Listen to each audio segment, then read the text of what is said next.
Egunon eta ongi etorri denoi Euskal Kultur Sorkuntzaren transmisioa sormenean ezi, kulturan bizi izenburua jarri diogun jardunaldi honi.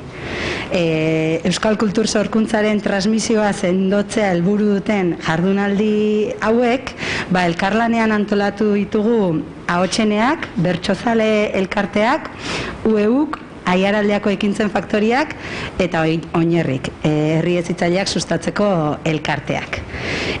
Zer baino lehen, eskerrak eman nahiko genizkieke jardunaldi hauetan, izlari moduan parte hartzera animatu zareten guztioi, zuei noski, honeaino gerturatzeagatik, eta nola ez, streaming bidez, zuen etxeetatik edo, jarraituko gaituzuen guztioi.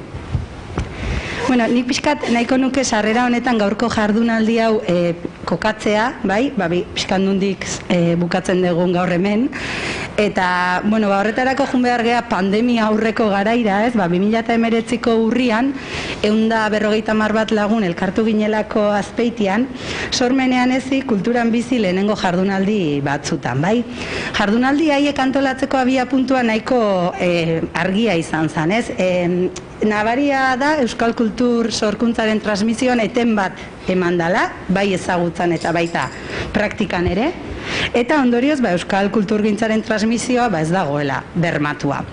Orduan, Azpeitiko jardunaldi haietan landu zen pixkat transmisio hau hezkuntza arautuan sustatzeko zer egin genezakeen, Eta hortik atea zen lantalde iraunkor bat, pixkat gaia lantzen jarraitzen duena eta proposamenak egiten jarraitzen duena hezkuntza arautuan nola Euskal Kultur Sorkuntzaren transmisioa nola sustatu dezakegun. Baina berehala hartu ginen, hezkuntza arautuan eragitearekin bakarrik etzela nahikoa, Guk oinarritik behin da berriz errepikatzen dugun moduan, hezkuntzaren ardura partekatu bat denez, hezkuntza araututik kanpo ere, badagor eremu ez formal, izugarri garrantzitsu bat, eta hor eragitea ere ezinbestekoa izango da Euskal Kultur Sorkuntzaren transmisio hau bermatu nahi baldin badegu.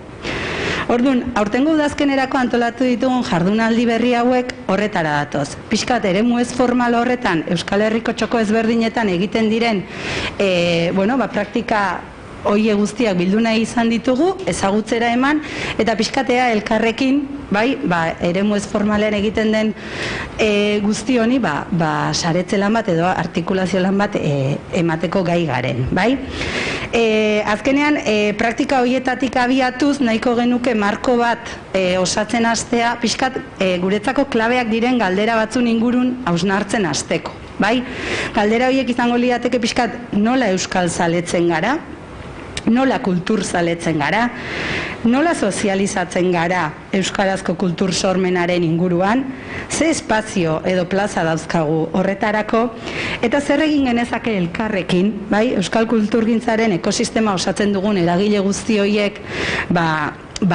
galdera hauei erantzuna ematen joateko. Horretarako lau jardunaldi antolatu ditugu, dela 2 aste hasi ginen Senperen, gaurko hau faktoriakoa izango da bigarrengoa, datorren astean izango gara Lesakan, eta amaiera emango genioke azaroaren 20an Azpeitin.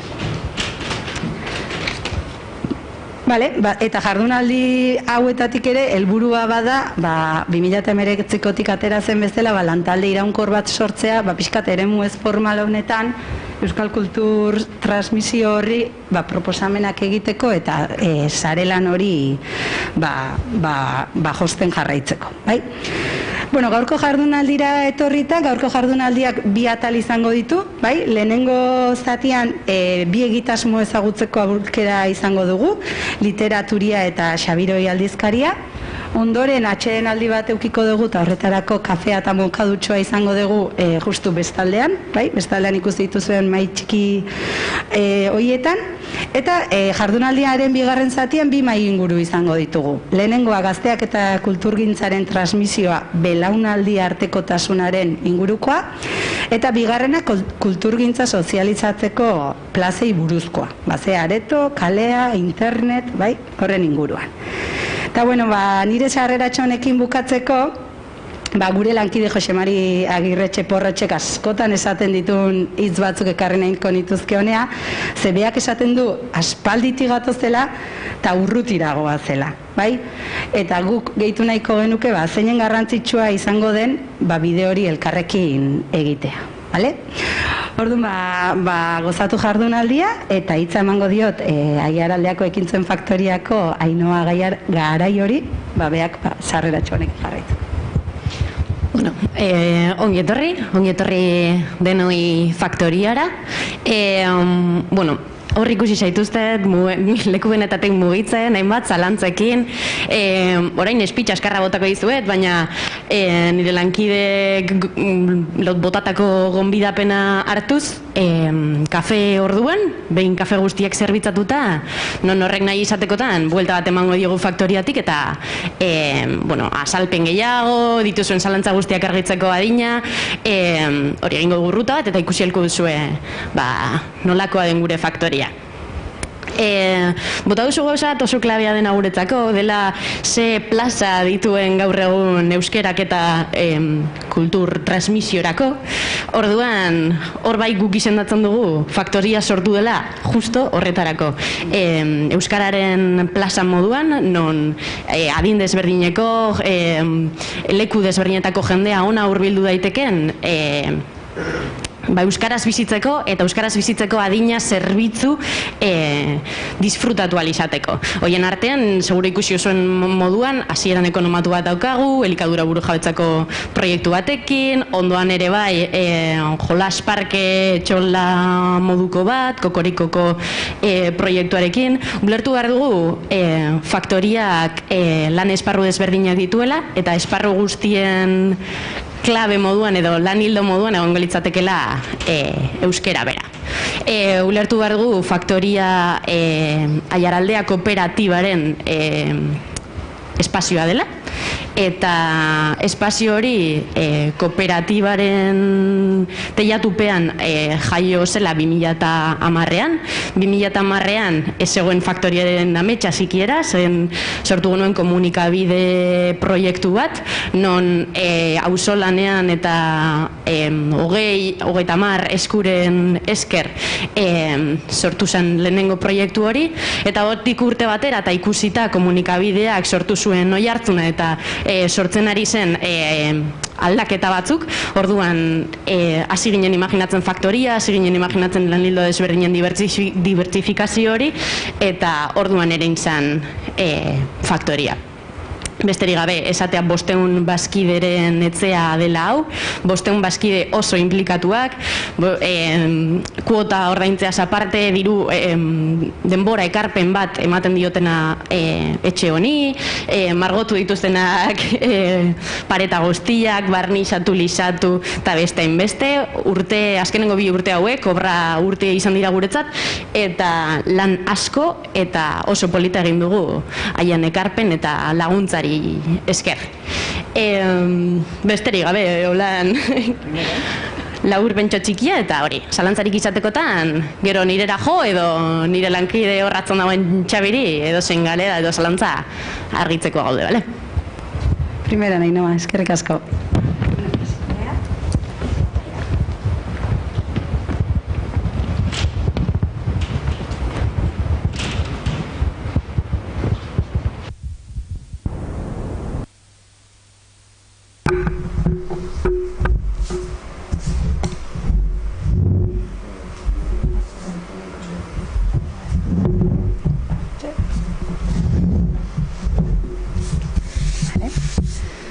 Bueno, zuekin hasiko gara. Bai, entzuten da, ez? Bai. Bueno, hemen mai honetan nirekin Ibai Sarasua Garzia eta Uxua Martínez Maritxalar dauzkat. Beraiek literaturiako antolakuntzako kideak dira.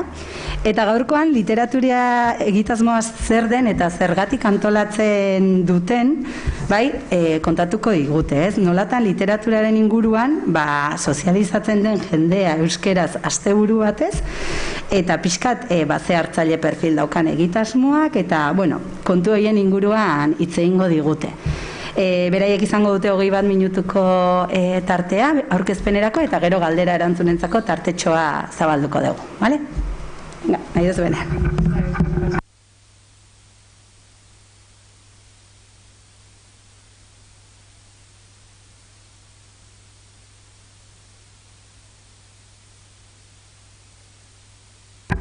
Bai. Bale, bai. Eta, bueno, hiru urte guaz hau antolatzen, orduan ez guaz hasiera-hasieratik, baina, bueno, pixkat kontauko izugu nola antolatzegean, zer dan, zer buru azkan, eta hori guztia. Orduan, sarrera moduan pentsau deu aurtengo espota jartzia, pixkate bai kokatzeko nundikan astean literaturia, eta orduan, jarringo izugu.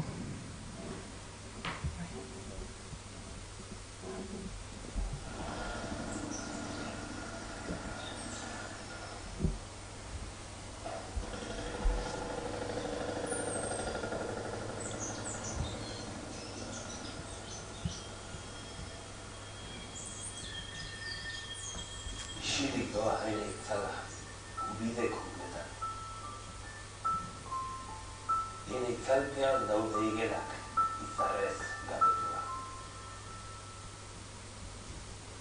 Itzala bilatzen dizkio, bide gorputzari, gauzak egin izanak.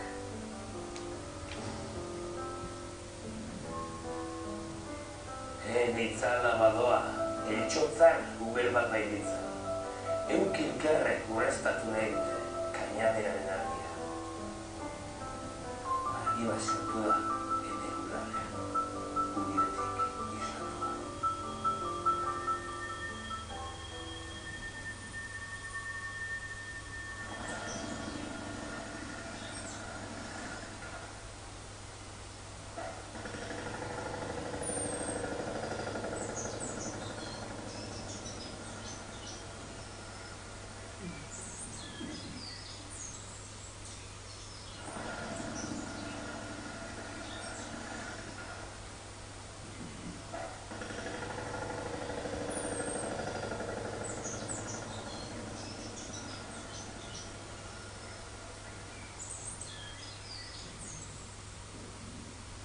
Bueno, hoiz esan aurtengo espota eta aurtengo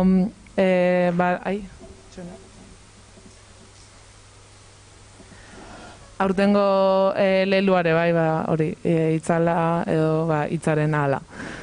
Eta, bueno, pixkat hasiko nahi izaten zer dan literaturia, dala jaialdi bat, antolatzean urtero zarautzen. Euskal Letren plazare bai deitu izan dio, eta deitze zaio ere bai. Eta, bueno, da asteburu bat, 3 egunekoa, eta bertan eoteia emanaldiak, azoka, liburu aurkezpenak, eta beste hainbat kontu. Eta oinarrian dago badala euskarazko literatura, euskaraz itean literaturan plaza izango litzakena.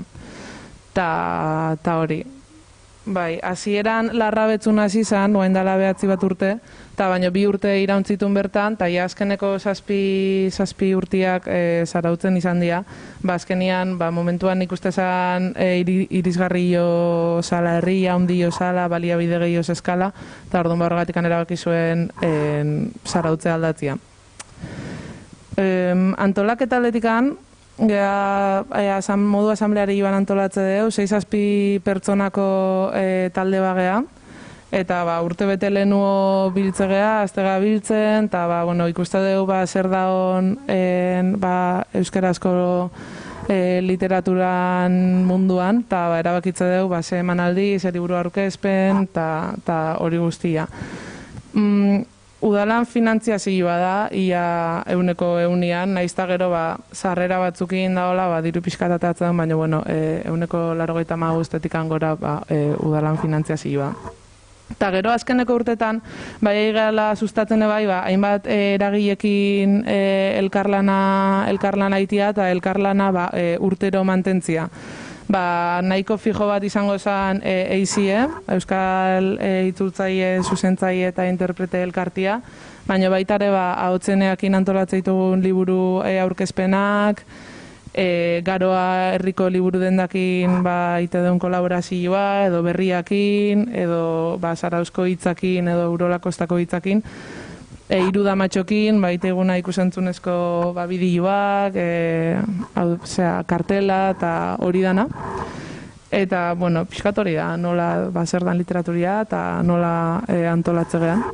Eta, Ibai jarraituko. Hori da pixkat gure antolatzeko modua, edo gu nola heltzen diogun alderdi teknikoenetik ez, baina gaurkoan arian ez kultur sorkuntzaz eta hain zuzen kultur transmisioaz, nahiko genuke sakondu pixka bat nola ikusten dugun hori edo zein den gure ikuspegia literaturiatik.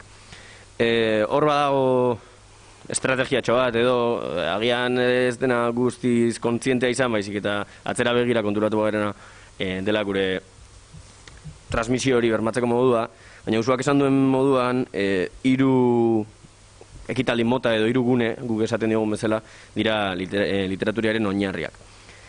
Bata dira emanaldiak edo, kultur ekitaldiak esaten dugu, baina, guztia da kultur ekitaldi, baina kultur emanaldiak edo, izango liratekenak, antzerkiak, poesia errezitaldiak, kontzertuak, eta bar.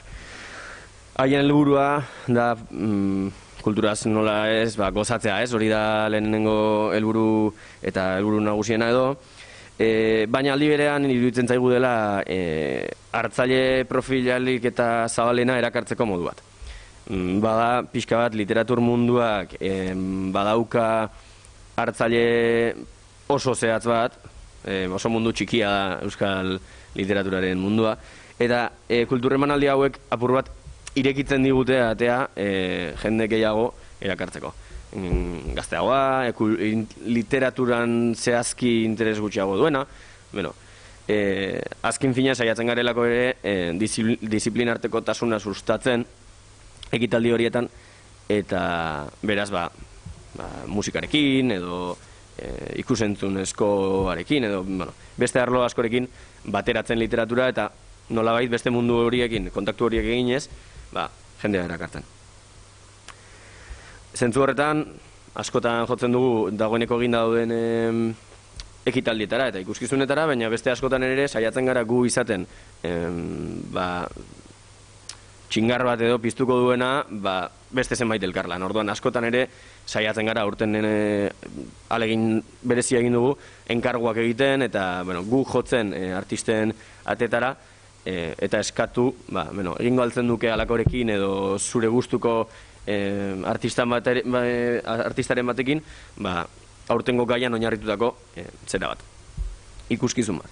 Eta horrek ematen dio aberastasun bat eta nola esan, aukeratutako gai eta leloarekin zehaztasun puntu bat eta esklusibotasun bat esan dezagun. Eta horregatik saiatzen gara literatura emanaldi hauetan hartzen alik eta ikuspegi zabalenetik. Hau da, literatura antzerkia, letragintza, bertsoak, poesia, pixka bat ez mugatzen literatur idatzi eta narratibara, esan dezagun. Beste gunetako bat, eta ez dut esan, baina hirugune hauek iruditzen zaigu oso osagarriak direla, hain zuzen ere emanaldiek erakartzen dituztelako, esan bezala, hauetara besteak, ezta? Bigarren gunea edo izango litzateke liburu aurkezpenena. Azken 2 urteetan Ahotsenearekin elkarlanean egin dugun hain zuzen, eta, iruditzen zaigu gehien bat hau dela azokaren osagarri. Zergatik, liburu guztiak, aurkezten diren liburu guztiak egoten direlako azokan salgai, eta nolabait, literaturzaleak eta irakurleak aukera daukalako kontaktu hori egiteko liburuekin, gero erosi ahalko dituen liburu horiekin, eta ez liburuekin bakarrik, baizik eta editore eta idazleekin, edo itzultzaileekin. Azken finean erakusleio bat da, eta hori ere izan nahi dugu guk, literatur munduko eragile, baina aldi berian erakusleio argitaletxeentzat, idazleentzat, editoreentzat, itzultzaileentzat, eta abarrentzat. Beraz, azkenik azoka da 3. gunea naiz eta liburu aurkezpenekin batera egoten den. Eta azokaren helburu nagusia gustatuko litzaiguke esatea, dela argitaletxeek asko saltzea eta liburu asko erostea eta nolabait literaturaren munduari ezinbestean lotuta dagoen merkatu hori sustatzea. Errealitatea zein da?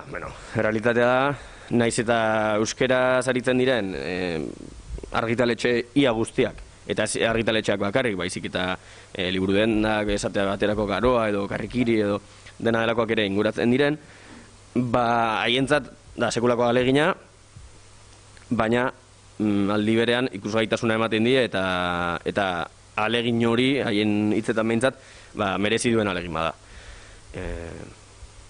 Eta orduan guretzat ere iruditzen zaigu oso garrantzitsua dela. Orduan, nolabait gure kultur transmisioaren ikuspegia bada pixka bat hiruadarreko zera hori.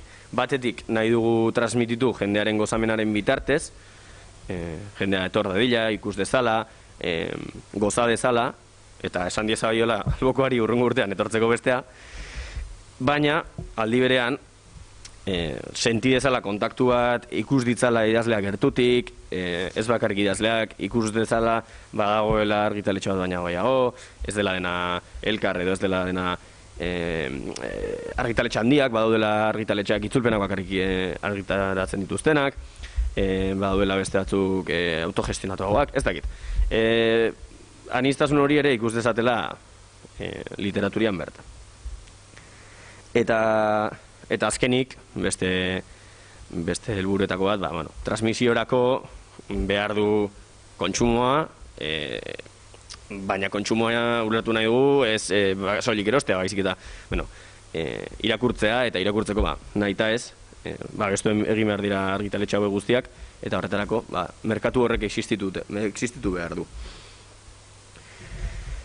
Gero, orain arte, usuak ez dakit, uste esan duela, edo bestela bideoan agertzen zen, aurtengoa irailean eginda eta aurreko urtekoa ere bai. Horren arrazoia izan zen, gehien bat, pandemiaren hasierarekin, lehen udaberrian egiten zen, baina 2020ko udaberrian ez genuen bat ere garbi izan, egin ahal izango genukeen, edo ez. Orduan erabaki genuen, atzeratzea, bada ere, ea udararen ondoren, helduko zen garai bat egin ahalko litzatekena.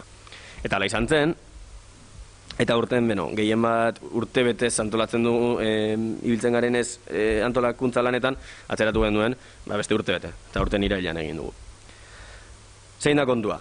Literatur mundua oso txikia esan dudan bezala, eta literatur mundua badago oso polarizatua Durangon. Orduan, Durangoko azokak sekulako pisua dauka mundu horretan, ez bakarrik irakurleentzat askotan, irakurle eta liburu kontsumitzaile askok pentsatzen dutelako, zer erosiko dut artean Durangon eta zer nolako poltsa eraman dugu dut etxera zenbat libururekin. Eta hori, esan gabe da oso ondo dago, baina gustatu gure helburuetako bat bai bihurtu da demorarekin despolarizatzea pixka bat mundu hori. Eta inguratzea beste puntu bat udaberrian kontrapisu moduan balioko diona irakurleari beste referentzia bat edukitzeko urte osoan zehar bermatzeko transmisio hori. Hau da, zenbat eta orekatuago egon urtean zehar hori, literaturaren transmisio hori, orduan eta egokiago iruditzen zaigu izango dela euskal kulturaren bizitasuna edo.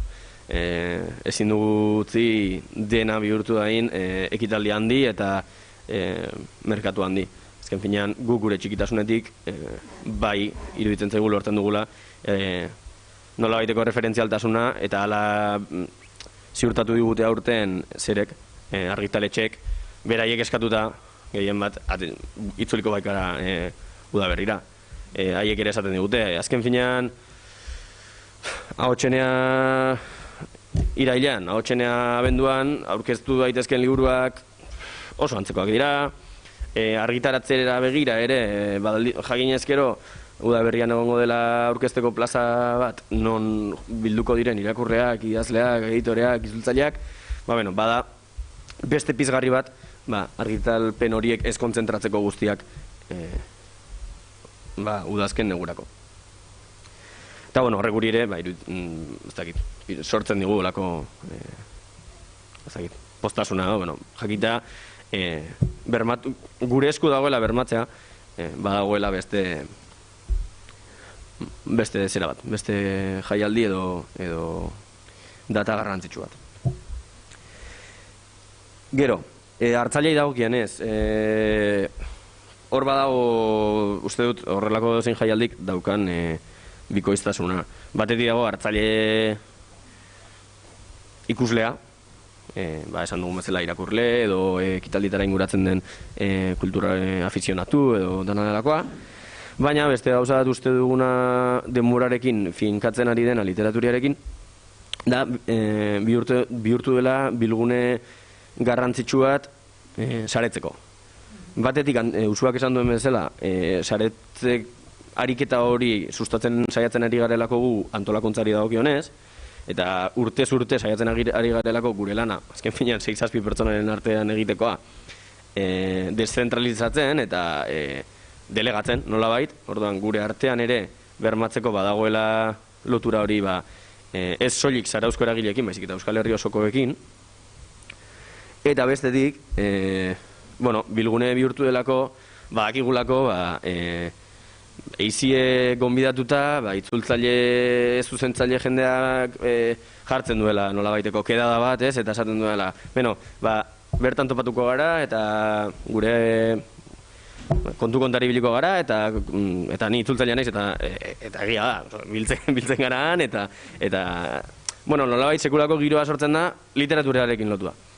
Eta noski ez soilik itzultzaile dagokienez. Argitaletxeak ere biltzen dira, eta ikusten duzu nola haien arteko harreman pertsonalak eta aldi berean horri lotuta dagoen harreman kultural hori guztia berbizten den, ez? Ikusten duzu nola, aspaldiko zen mozo gabiltza, ez dakiz zer, editoreak haien artean izketan, ez dakiz zer. Orduan nolabait bihurtu gaitasuna badugu, topagune potente bat sortzeko kultur transmisioari lotua.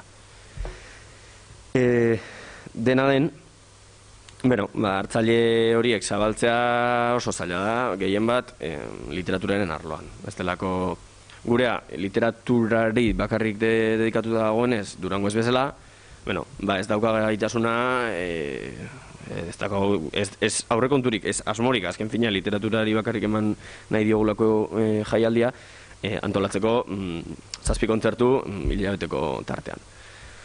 Orduan, guzti dut gure erronka nagusia hori dela. Nola erakarri ez bakarrik euskal kulturara, baizik eta euskal kulturaren alor hain zehatz batera jende hori guztia. Nola lortu irakurleak, nola lortu gogoz kontra irakurtzen ez duen eta gainera gozatzen ari den pertsona bat. Uste dut hori lortzeko bakarrik egin dezakegula, hori, ahalik eta sare zabalena lortu, literaturak erreferentzialtasuna lortu dezan beste alor batzuetan ere, jendeak ikus dezan beste alor askoren atzean ere literatura dagoela, eta antzerki bat ikustean literatura dela, kanta bat entzutean ziurrenik literatura dagoela atzean, ez dakit, gidoigintza ere, zinematografian gidoigintza ere zergatik ez agian izan daitekeela literatura. Eta, bide horietatik guztietatik saiatzea irakurleak lortzen, eta literaturzaleak lortzen. Eta egia esan askoz gehiagorik ez. Azpimarratu nahiko genuke, hitzaren ahala, itzala, aurtengo gaia zen itzala, eta leloa hitzaren ahala. Eta horrek bazuen arrazoi bat. Bazituen hainbat arrazoi. Batetik, hitzalarekin erreferentzia egin izan nahi diogu literatura batetik dela disiplina bat gaur egun nahikoa hitzalean ikusten duguna, ikusentzunezkoen gorakada izugarriaren mendean, hitzalean gelditu da, ezta? Badirudi ez daukagula denborarik, ez dakit, 30 lerro baina gehiagoko testuak irakurtzeko, eta are gehiago euskal literatura beri dagokionez. Euskal kultura bera itzalean badago eta literatura bera itzalean badago, euskal gehi literatura ez dakigu, zehazki non gelditzen zaigun. Baina, uste dugu, eta horregatik leloa hitzaren ahala, hitzal horretatik hitzak baduela almen handia. Hitza eraldatzeko gai dela, guztiaren atzean, gizakiak egiten duen guztiaren atzean hitza dagoela, eta horregatik literaturak baduela gaitasun eraldatzaile bat, ezin duguna hain zuzen hitzalean utzi. Eta horixo besterik ez, uste du kultur sorkuntzaren guk susta ezin dezakegun arren, kultur sorkuntza bere horretan ez daukagulako nahiko baliabide ekonomiko eta nahiko baliabide pertsonal benetan hasteko bekak antolatzen eta horrelakorik, bai behintzat eman diezago diokegula erakusleio bat, elkarlanean sortua, beste hainbat eta hainbat eragilerekin batera ehundua, eta beno, horretan elkarren erakusleio bihurtzen, gu ahotsenea gurea, eta bar, bai berma dezakegula, jendeak behintzat entzun beharko duela, badagoela zerbait antolatua, eta urtero, aurten ere bai, eta zer ote da, ez? Behintzat badagoela hori, presentzia hori etengabea, eta uste dut behintzat arian, eta jardutez, jendea noiz baita eroriko dela, ez? Hau interesatzen zait, edo, hau bada nire alorrekoa, eta horrela erakarriko dugula jendea. Eta alba dugu, kateatu, eta azokara eraman, eta azokan eroz dezatela. Eta azkeneko gauza aztu zaitena azokari daukionez, azken urteetan saiatu gara liburuen kontsumori sustatzen bonoen bitartez. Sarrerekin bonoak oparituz, hau da, sarrera 5 euro gehi 2 euroko liburu bonoa, eta guk 2 euro irabazteari uzten badiogu ere, 2 euro horiek gero azokan gastatzeko dira, edo bestela azoka maitutakoan herriko liburu dendan.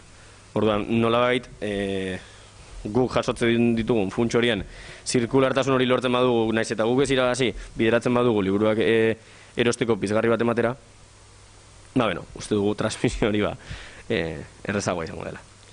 Eta besterik ez, gure aldetik kitxo eta galderei baduzioa bota lasai.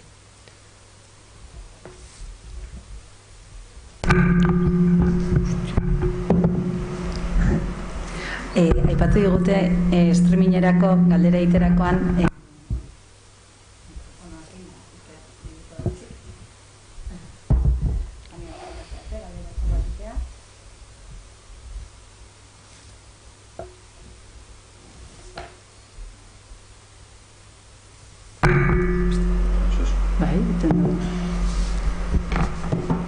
era, esan da.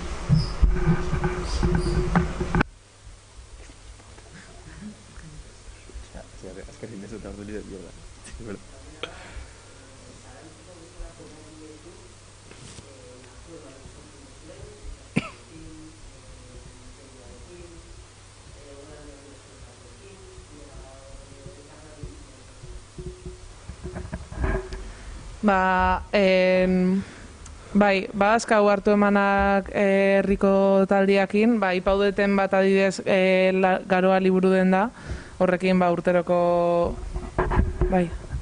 urteroko hori kontaktua dakau. Eta geho, edizion batzutan, eukideulare antolatu izan gehala institutotako gaztiakin. Oendala urte batzuk adibidez komikita hierra antolatu zen da gaztiai zuzenduta zeon. Lehengo urtean euskeran irakurri zuen liburu baten emanaldi bat antolatu zuen eta irakursaio bat bezalako formatuan organizautako eskaini zuen. Eta ez gehi okurritzen.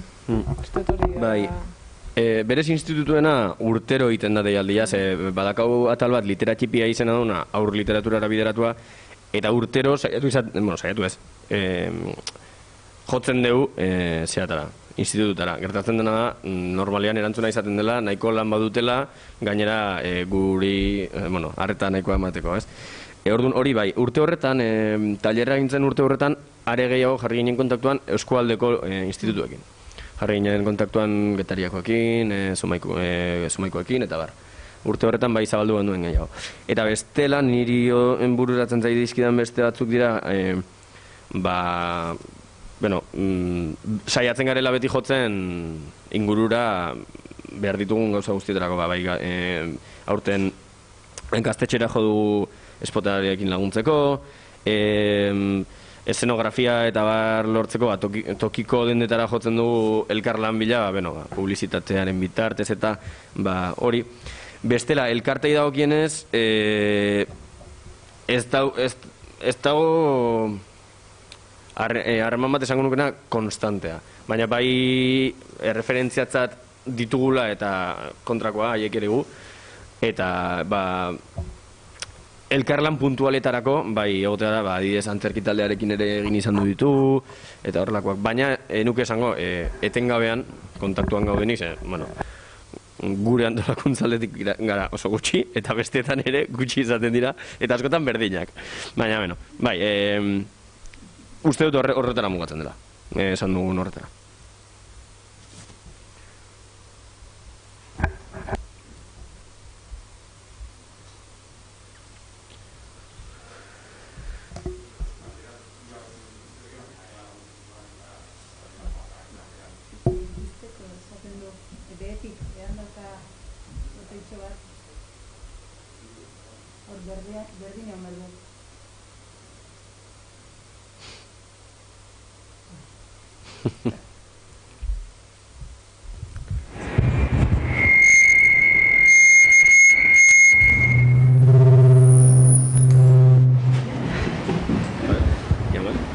Vale, joder. Pizkat, hori, saiatuko naiz ea galdera bakar bat edo bitan, baina oso lotuta daude biak uste dut. Kontua da horra aipatu duzuela, pixat izan nahi duzuela Durangoren kontra pisu moduko bat egin, oden alakoa ez. Funtsezko galdera da, ea zer daukan edo zer izan nahi duen, zer eduki nahi duen literaturiak Durangok ez daukana, ez? Kontrapisu bat egin nahi duzuet datetan, nolabait, ez? Udaberrian ere bada, ez? Liburuaren egun, ez da gizte, horren harira ere egiten dira beste asoka batzu, eta ez da gizte, baina, horixe, ez? Ea zuek hausenartuko zenuten, edo izan nahi duzuen zuen literaturiaren helburua beste Durango bat izatea eta kito, edo ez dakit ez ikusten zuen hor pixkat alderik badagoen edo ez dagoen, ez? Eta gero, igual horrekin lotuta, ez dakit ez, hori aipatu duzue, nola batez ere argitaletxeekin izate duzuen, ez dakit, igual kontaktu zuzenena, edo beraiek ere eskatzen dizkizuetela gauza, ez dakit, argi dago argitaletxeak diela, literaturaren munduan, eragile, ez dakit, nagusietakoa dira. Ez dakit, interesgarriena diren, edo esan nahi dut ez dakit, dien argitaletxeek markatu behar dutena, ze argi dago ez argitaletxeek, hemen, batez ere ez, kultura zaria hitz egiten, kulturaren transmisioa ez dakit, argitaletxa jakina eragile badia, beraien lekua daukate, baina argitaletxeek ere badituzte beste intereso batzuk, behar bada, horixe ez, merkatuarekin lotuagoa, diruarekin lotuagoa, eta ez dakit zer ez, orduan, egia zen, bigarren zati honetan ez dakit zein den galdera, baina hori ez, argitaletxez, aparte, aipatu zu eizi ez, hori oso interesgarria da, ez beste zea bat emateko, eta batez ere Durangoren kontu hori, bai, edo, ez dakit.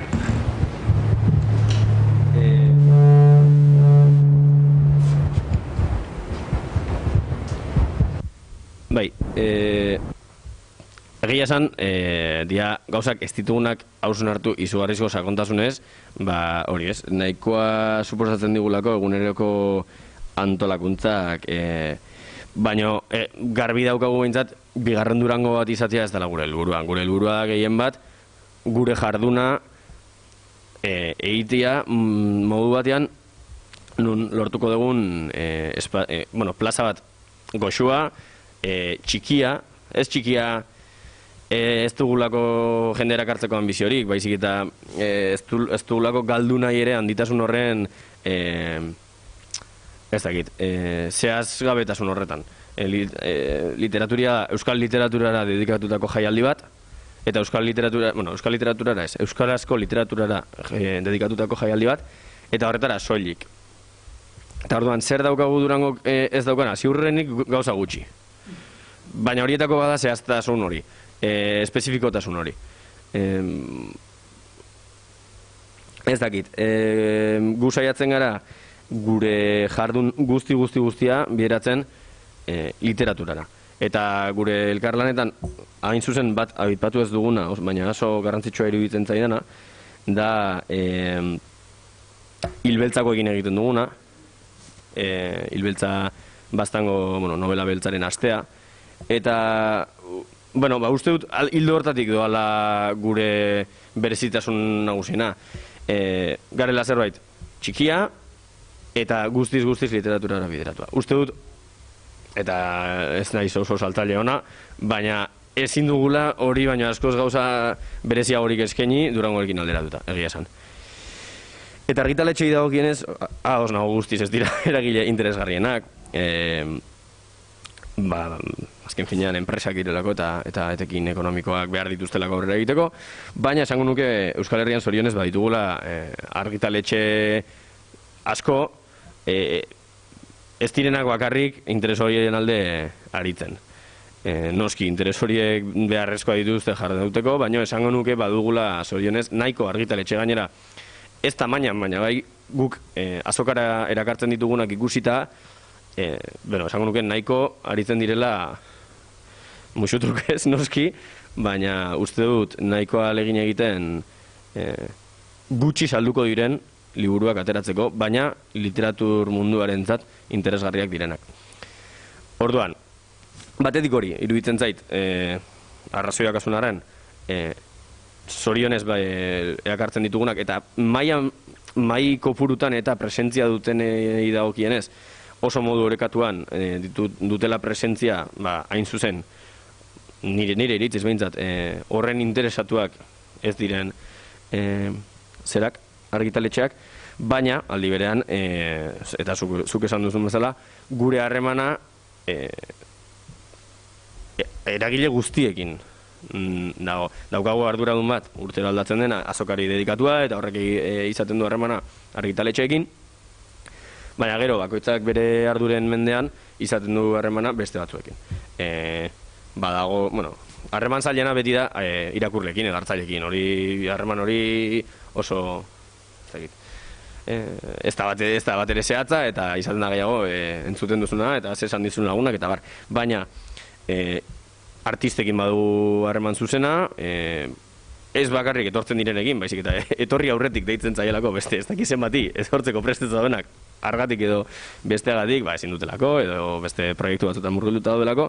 Beraz, uste dut gure berri badutela, eta guk haien berri ere badugula, eta gero, izierekin harremana oso estua da, urtetik urtera estuagoa, eta uste dut hori adibidez bai dela eskaintzeko daukagun gauza berezi bat. Eta da, literaturan eragile ikusgarriena beti dela idazlea, eta hain zuzen itzulpengintzak literaturian duen presentzia badela zerbait txalotzekoa. Aurten liburu aurkezpenetan 14tik uste dut 2 zirela itzulpenak, ez da asko, baina beti dago ekitaldi bat edo 2 bereziak itzulpengintzaleekin lotuak, tailerrak ere bai, eta nolabait euskal literaturak zerbait baldin badu ezaugarrituko duena da itzulpenak bestetan baino ikusgarritasun handiagoa duela eta behar duela.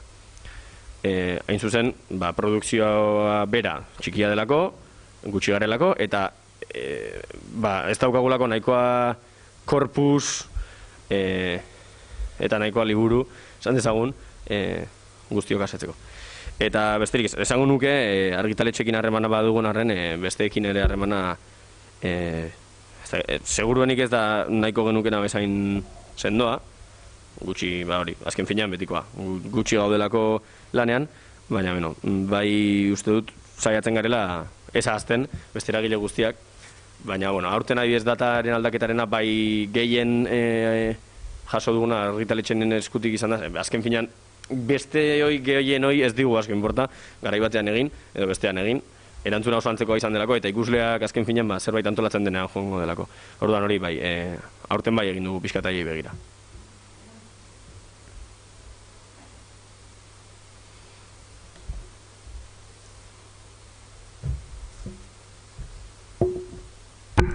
badegu tartetxo bat, azken galdera bateako nahi badezue, eta bestela hemen utziko dugu. Bueno, nahi oso interesgarria iritu zaitez, batez ere hori ez, gertuko harremanak sustatzeko elkarguneak nik uste behar ditugula eta eskertze ditugula, eta gero ez, hartzailea zabaltzeko ez, aipatu ez zuen gozamenetik egitearen hori, usteet klabea dela, ez? Azkenean, esperientzia bizigarri horiek behar ditugu, gustatzen zaizkigu, eta hortik gerturatzea euskal literaturara, izan daiteke hasiera oso polita, hor geho engantzatzeko. Eskerrik asko bioi, eta bain, Dani, mesedez, tertzen batzea.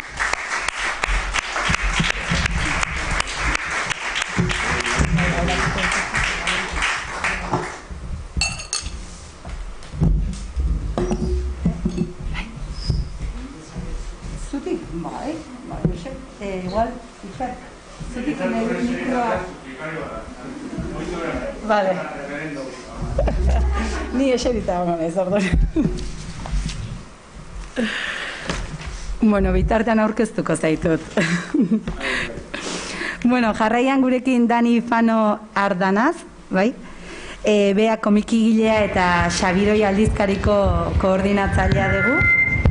Bueno, eskerrik asko zurire, gure gonbitea onartzeagatik.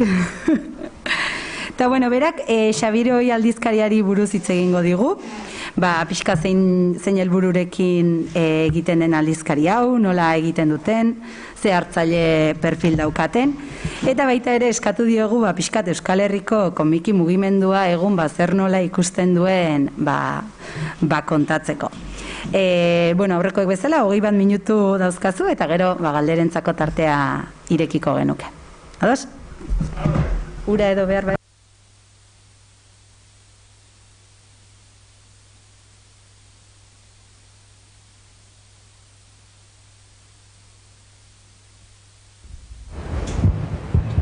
Yep, Bueno, egingo dut oso aurkezpen azkarra, ze Xabiroik ez du interes handirik, gero beste gauza batzutaz hitz egiteko, transmisioa, sormena, askoz interesgarriago. Bueno, hortan saiatuko naiz, bale? Ekarri izkizuet ale batzuk, esplikaziorik onena banatu hortik, azken zenbakietako batzu dira, bai. Bueno, Xabiroi. Xabiroi sortu zen 2005-ean. 2005-ean ikastolen elkartean. Nik lan egiten nuen ikastolen elkartearen zat, ilustrazioak egiten, material didaktikoa, material multimedia, marrazkitxoak egiten. Beraiek bazekiten nire komiki zaletasunaz eta nire komikierekiko joeraz eta propositu ziaten aldizkari bat sortzea. Komiki aldizkari bat. Eta hasieran 3 helburu jarri genituen. Bat zan existentzia bera, garai hortan Ipurbeltz bakarrik zegoen, eta oso haur txikientzat bideratua garai horretan, igual hasieran ez, baina garai horietan bai, eta ikusten genuen hor bazegola zulo bat, ez? Nerabe, hitz potoloa, ez? Nerabeentzat, adintarte horrentzat, etzegoen ezer, komikian. Eta gero, bazan errealitate bat, gure inguruan, Euskal Herrian baziren komiki egile oso onak, estatu batuetako lanean, Frantziarako, markatu handirako lanean, eta hemen bat ere ez ezagunak zirenak, eta erakusleiorik gabe zeudenak Euskal Herrian, ez? Orduan, beste helburu bat hori izan, erakusleio jarraitasuna duen erakusleio bat izatea Euskal egileek. Eta gero, bazegun beste helburu bat, hizkuntzari lotuta, zerbait balin badu berezko komikiaren hizkuntza da adierazkortasuna, ez? Eta horren inguruan nahi genuen alegin berezi bat egin, gure eslogana zen kaleko euskera jaso eta kaleko euskerari proposamenak egin. Bueno, ez dakit hitza handia dira horiek, baina saiatu gera adierazkortasun horren bila pausa asko egiten. Bueno, bete ditugu helburuak, gutxi gora bera. Bai, existentzia biztan da jarraitzen dugu, 16 urte ondoren, 72 zenbaki eta hainbat album, gero esplikatuko izuet albumekin zer egiten dugun, holako albumak, hain esplikatuko izuet. Eta bai, bada erakusleio bat, ez? Eta nik usteet 2005-etik ona euskal komikiaren panorama zeharo aldatu dela. Garai hortan izan genituen urte batzuk berritasun bat ere ez zela argitaratzen euskeraz, komiki berritasun bat ere gabe. Eta azkeneko urtetan, urtero, 20-25 bat berritasun baditu. Eta hor, ez da gure eragina. Zenbateko izan den, baino izan dugu, ez? Orduan bai, helburu hori bete dugu. Eta erakusleio, esaten izuena, hasi ginen batzuk, orain beste egile belaunaldi bat ere ari da, eta etortzen ari da berriak, ez? Bueno, eta esaten izuena, gure struktura gutxi gora bera da, olako lau ale ateratzen ditugu urtero, otsailean, ekainan, urrian eta abenduan. Hor denetatik daude, denetatik dago barkatu, finkoak dian personaje batzuk, historia laburrak, eta gero sail batzuk. Atalka, ale-sale kontatzen diran sail batzuk. Sail horiek bi urteren buruan, bihurtzen ditugu tapagorreko album politak. Zein zan helburua? Zergatik egin genuen hau? Bueno, uste dut, aldizkari batean gelditzen diran gauzak, besterik gabe hor gelditzen badira, badute bere balioan noski, baino gero, beste formato batean, iraunkorragoa den beste formato batean argitaratzeko aukera ematen badiazu, beste eragin badaukazula, ez? Eta hori oso importantea da egileentzat. Gero, bihurtu zaigu aukera ekonomiko bat. Pentsatzen ez genuena. Inoiz ez ginen album hauek argitaratzen hasi helburu ekonomiko batekin. Baina gaur egun gure aurrekontuaren 110 baino gehiago hemendik ateratzen dugu. Azken batean semetxo asko dira, hortik bueltaka, eta, bueno, salmenta onak ditugu. Baina egileentzat pentsatuta zegoen, ez? Egileri zer ematen dio, lehenengo gauza, aldizkarian argitaratzetik jaso dugunaz gain, honen salmentatik egile eskubide kontzeptu gisa jasoko du beste koska bat. Eta gainera, izango dugukera, hau beste merkatuetan itzuli eta berriro saltzeko. Koseen estatua aurten frantsesez argitaratu dute. Santa Familia, hau galegoz badago. Bueno, horrek egileari ematen dio beste aukera, bai ekonomikoa, bai ikusgarritasunaren aldetik, beste aukera bat ematen dio. Eta guk nahi genitun gurekin Euskal Herriko egilerik, komikigilerik onenak. Besterik gabe aldizkari batean parte hartzeko esaten badiazu, zailago izango da berekin kontatzea. Ze, eskaintzak dituzte, handik, hemendik. Bai. Nola banatzen dugu Xabiroi? Xabiroi bereziki banatzen da ikastoletan. Ez dakit hemengo ikastolako irakasleren batzuka bazarete, ez? Ikastolak harpidetzen dira, eta ikastola bakoitzak aukeratzen du zenbat ale edo gero ale horiek nola banatu. Ikastola bakoitzak egiten du bere sistema. Eta gero badakagu kanpoko harpidetza, edo zeinek egin dezakena. Bale. Baina hor, eta orain nik usteet lotu behar gerala sormenean ezi kulturak bizira. Transmisioa zitzein dugu orain, ez? Irudikatuko dut transmisio,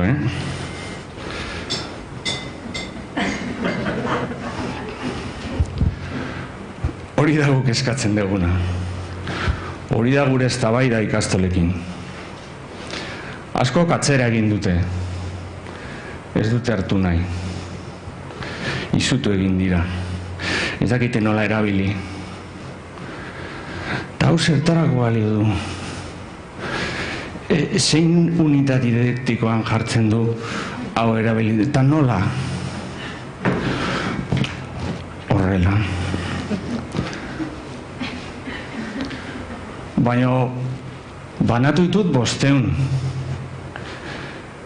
Eta 3 ordutara zabarrontziak daude xabiroiz beteta. Eta zer? Jaso, biziklatu. Baina norbaitek eraman du etxera? Edo zabarrontzira bota horretik 2 sketch irakurri ditu? Sorkuntza ez da guztientzat,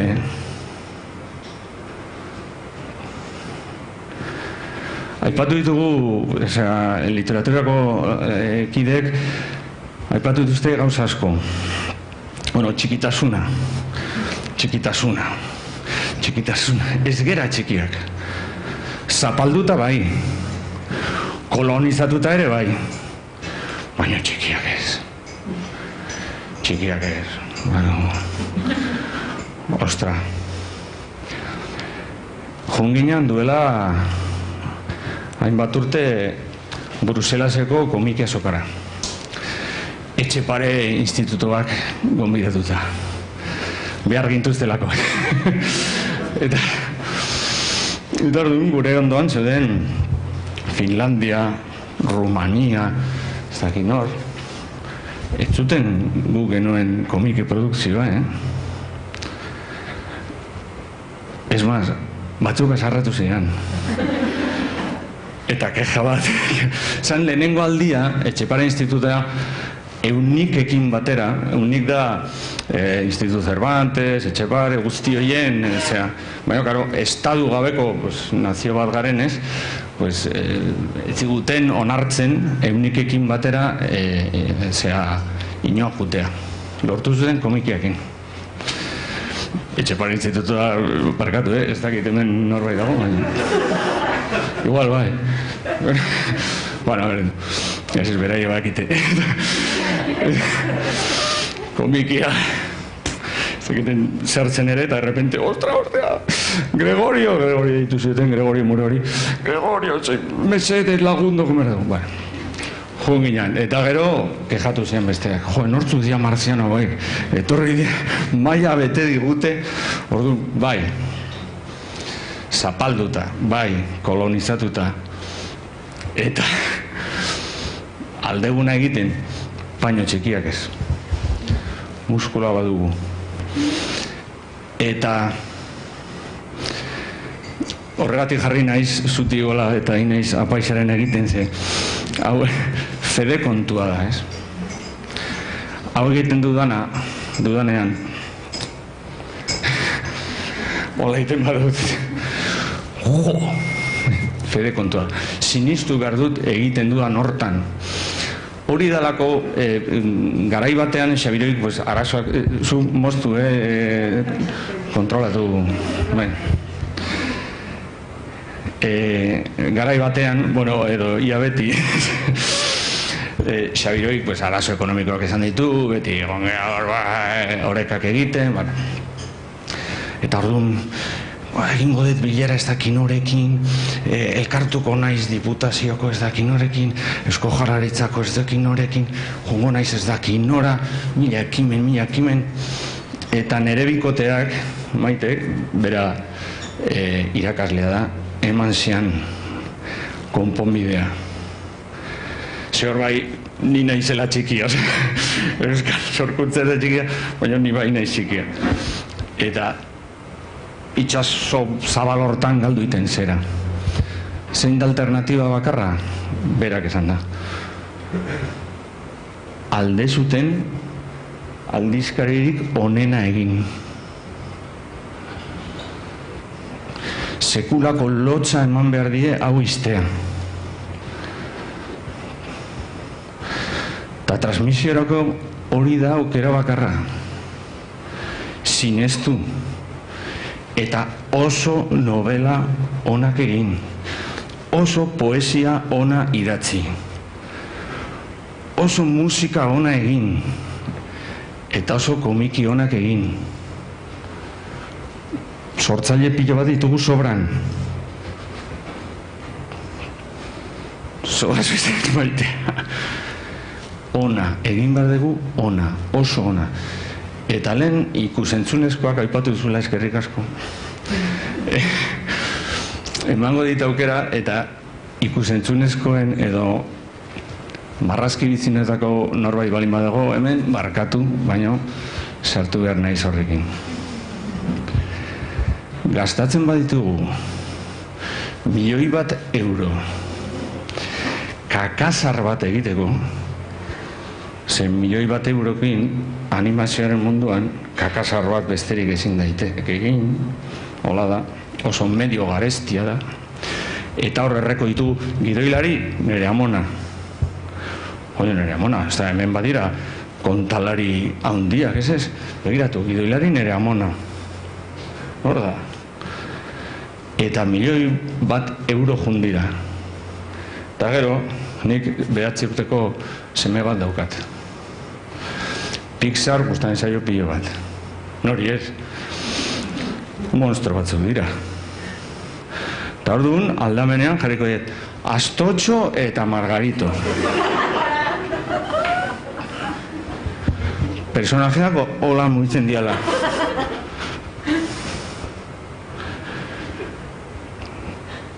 Uste zuten ere semea tontoa dela, hor ez ditugu engantzatuko. Ez ditugu engantzatuko.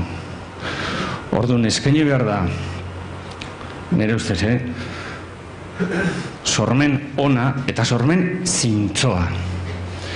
Eta hori da hemen, Xabiroin, izan dezakegun merito bat eta bakarra. Ez dugu helburu didaktikorik. Ez dugu helburu pedagogikorik. Berriz, jazta, azpimarratu da. Hau da sorkuntza, baina zintzoa, violentoa batzutan, itxusia batzutan, deserosoa batzutan. Ikastola batek utzi zion hartzeari, eske zuen aldizkaria oso iluna eta oso violentoa da. Baina badakizute zuen zelamalabak Juego de Tronos ikusten nahi diala, ez? Osea, nik, eta berriz gu naiz, Astoa eta Margarito egin. Edo buru batzuk moztu beharko ditut, baina euskeraz. Eta hor baizetako golan. 5 minutu, bai. Orduan, komikia bat direz, ez? Asisko eta Josebarena. Bueno, mundiala, nire ustez. Baina violentoa da, gordina da. Baitu eszena batzuk, baina ona. Pues honekin ez dakizu. Eta orain politikan sartuko gera. Abenduko zemakian sail berri bat Iban Zalduak eta Julen Ribase. Superheroien historia bat.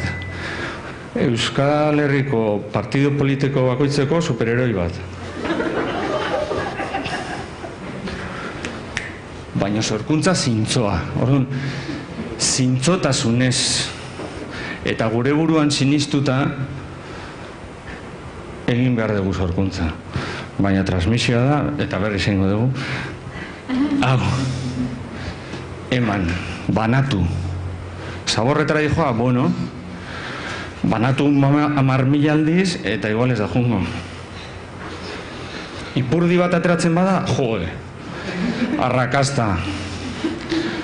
Begi bat erori zaiola bati, arrakasta. Bueno, ez gera horren bila jungo, baina hori agertzen bada ez izutu. Eta ja bukatzeko, bi ariketa jarriko izkizuet etxeko lanak. Leni pelikula, Bob Fossen pelikula, ikusi zuten? Ikusi. Segaresti izan daiteken sorkuntza izan daiteken deseroso, molestatzera etorri gera. Orduan ez izutu, eman. Eta beste bat, Alan Moore, gidoilaria, Watchmen komikiaren, eta V de Vendetaren bilatu YouTubeen mago bihurtzen deneko kontakizuna. Bera mago bihurtu zen, 40 urtekin. Esan zuen, erabaki dut mago bihurtzea. Bilatu hori. Eta gero izango dizuten. Eta bai, bota galderak edo nahi dizutena. Amen.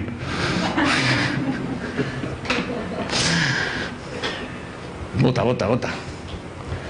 Beste galdera batekin erantzungo dut, seguro.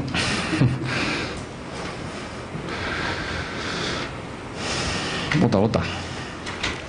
Sormenean ezi, sormenean hasi, sormenean utzi. Utzi.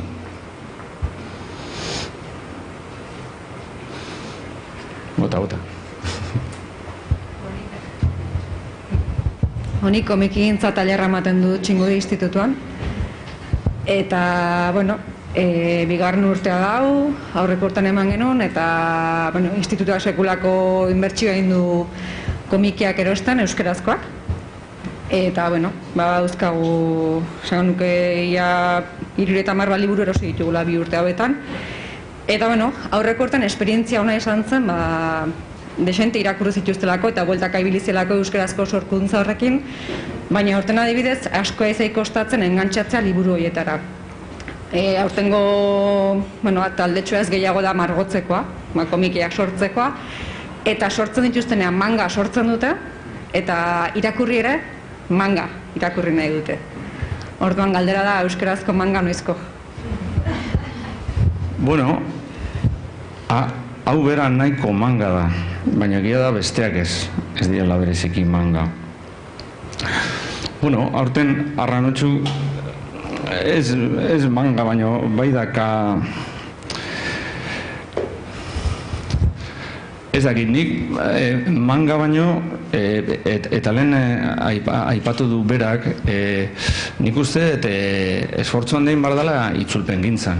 Hori badago, eta igualin behar duguna da, erosi eskubideak, manga, Akiraren eskubideak erosi, eta Akira euskeraz jarri. Asteriz eta Tintin eta horiek euskeraz egon behar dute. Hori argita garbi. Hemen ez dakit egin behar dugun. Bai ikusten da sortzaile gazte batzuengan badakatela igual registro artistiko hori ez, baina bueno, ez dakit. Osea, nik hola hildo artistiko bezala izutzen nau hainbeste markatzen duen estilo manga. Gero manga ere oso zabala da, ez dakazer ikusirik girotan igutxi edo beste batzukin, ez? Baina bai, nik uste hor klabetako bat izan daiteke itzulpen gintza.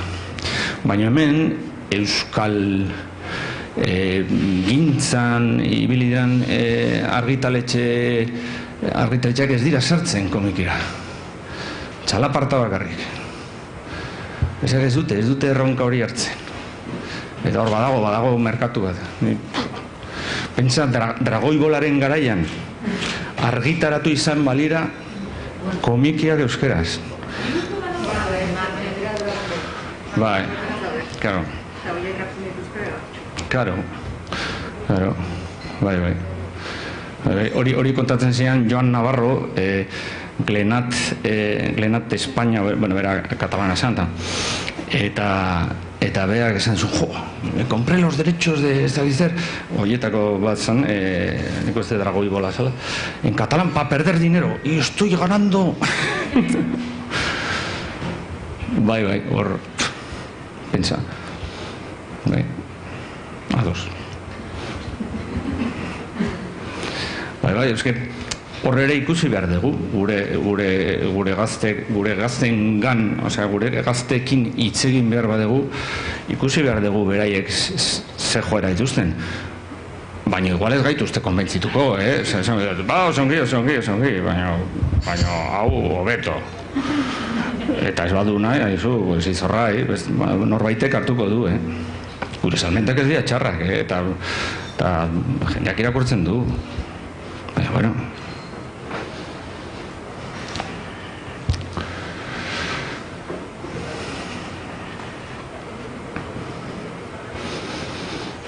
Eta pazientzia, eta esatetzen dena, fede kontua, nik irakasleekin elkartzen nahi zenen, eta esaten, hau, fede kontua da, zuk banatu, baino ekintza hori, banatu, eman, irakurriko dute, hori da, esperantza. Baina igual dena ez, zati bat, o gauza batzuk, klaro eta batzuk bai.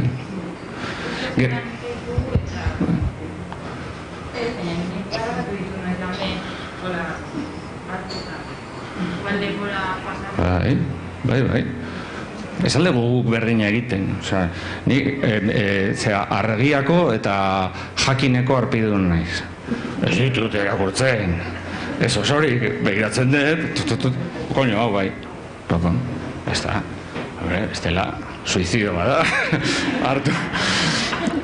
Argia eta goitik bera, astero dena, interesatzen zadana bai, eta interesatzen zadana ez. Igual irakurri dute txistea, zirako, bueno, hostia, pues ya está, txiste irakurri du. Ez? Eta, bai, bota. Bai, parkatu. Gai esaratu duzu, baina ala ere, ni Sabiroiko arpidetua naiz, argiako ere baita Sabiroi osorik irakurtzen dute. Errazagoa da, argia baina osorik irakurtzeko. Eta ez dut esango txikiak garenik, argi gelditu baitzait esetz. Baina, nik komikizalea naiz, komiki asko irakurtzen ditut, eta erosi ere bai, eta beti sentsazio dut, behar bada sentsazio pertsonala da, eta horretarako botatzen dut galdera. Baina sentsazio dut falta zaizkidala, gutxi direla. Erosten ditut, irakurtzen ditut, eta liburu dendaran oan bakoitzean zerbaiten berri ibiltzen naiz, zerbait berriren bila ibiltzen naiz, eta eskaz ditut. Eta ero, nio Baionan bizi naiz, eta frantses komikietan produkzioa ikaragarria da. Behar da ez gara txikia, baina hiek handiagoak dira. Hori bai. Orduan zentzu horretan, izan duzu, mangari buruz bota izun galderari erantzun diozu esanez, behar bada itzuli behar dela, eta zuek asko egiten duzue, baina nork egin behar du gehiago.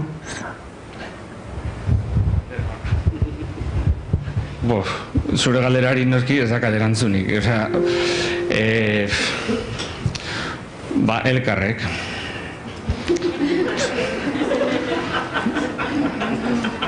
Nor du almena, nor da kadirua, norai da banaketakin forratzen, beraiek, noski, joz,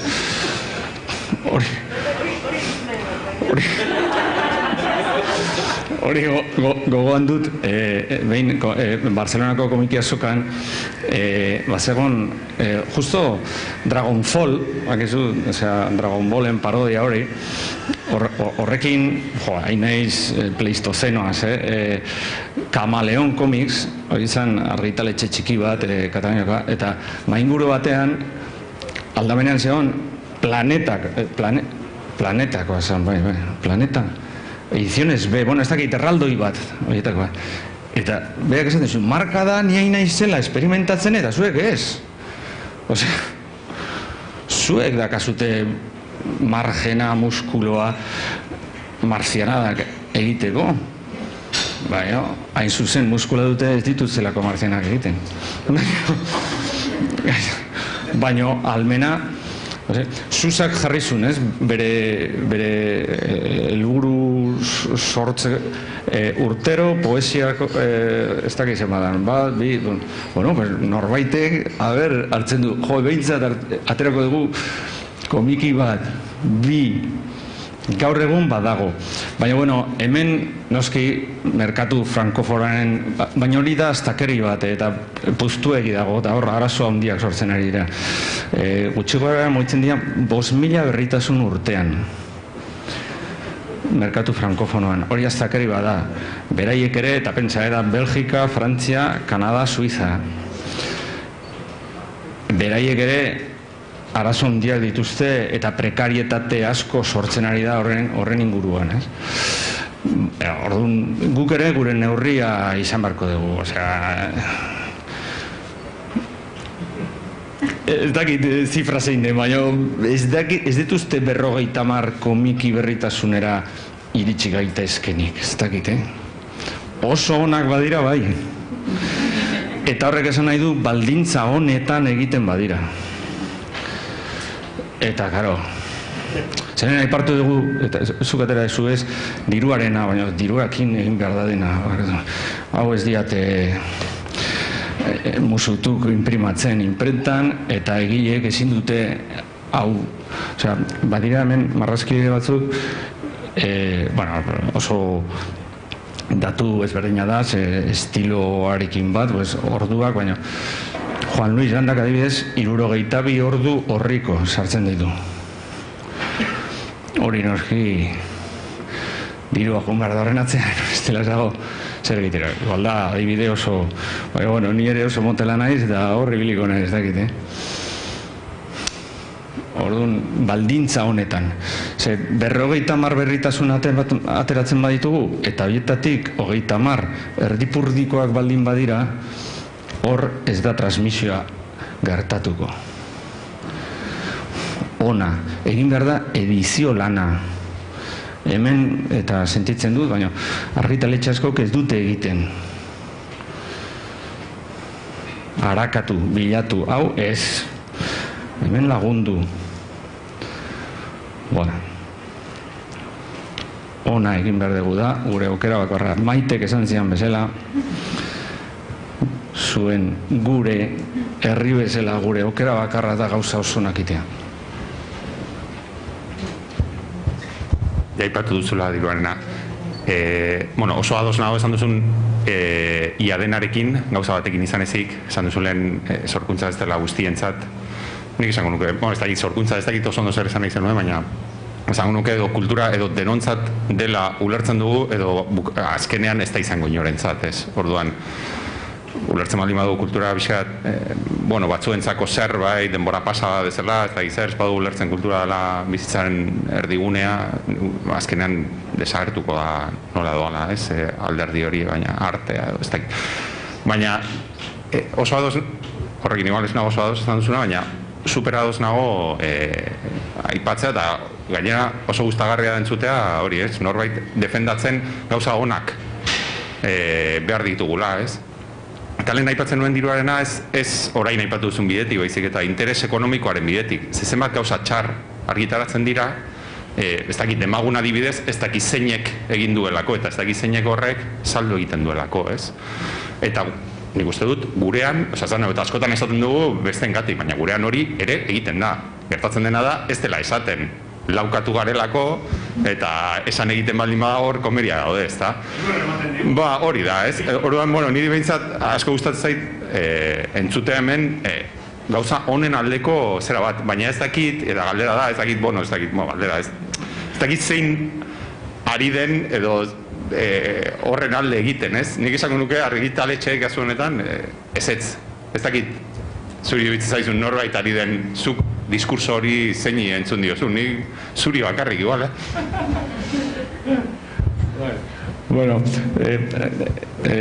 lehenengo zatia oso gaizkir espresatu naiz, esaten hon sorkuntza noski guztientzat da, ez dakit, terrorea batzuntzat gustagarria, beste batzuntzat ez, historia bat gustagarria sorkuntza noski bestela, akabo, era bat ados zurekin. Jo, ez dakit, sinistu nahiko nuke jende asko ari dela saiakera horretan, ez? Nik bai egiten dut medio merkeen aldarrikapen bat. Zergatik, txikiak ez, baino ez dakagu karrera espazialik. Ez? Horretzen, ez gea ilargira iritsiko, baitugu gure mugak, aurrekontu mugak. Orduan, nik adibidez, barkatu berriz, zinemeakin sartuko naiz da plazera handi bat. Kimuak, ze guai, kimuak, laburmetrai bat egiteko erabiltzen den diruarekin, egin ditzakegu ez dakizen bat komiki. Baina, muga material eta ekonomikorik gabe, alegia, zezaten nahi naiz. Talentua izango da nire muga. Baina ni, komiki bat egitera jartzen naizenean, Moebiusen pare nau. Talentua da muga. Bueno, eta Moebiusekiko muga oso urrutiko. Baina medioak baditut. Edozein, munduko argitaletxerik onenak izan dezaken medio berberak ditut nik. Komiki bat egiteko. Zinemanez. Inolaz ere. Eta literaturan baita ere.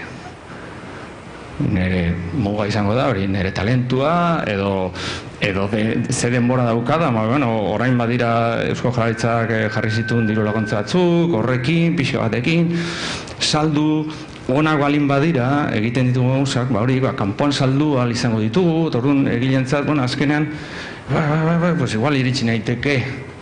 Gu ez gaude, Xabiroin argitaratzen den edozein album, azkenean egileak kobratzen duna, bakarrik hemengo salmentetatik, ez gaude Frantzian eskaintzen dituzten aurrera penetik oso urruti. Bai, ez.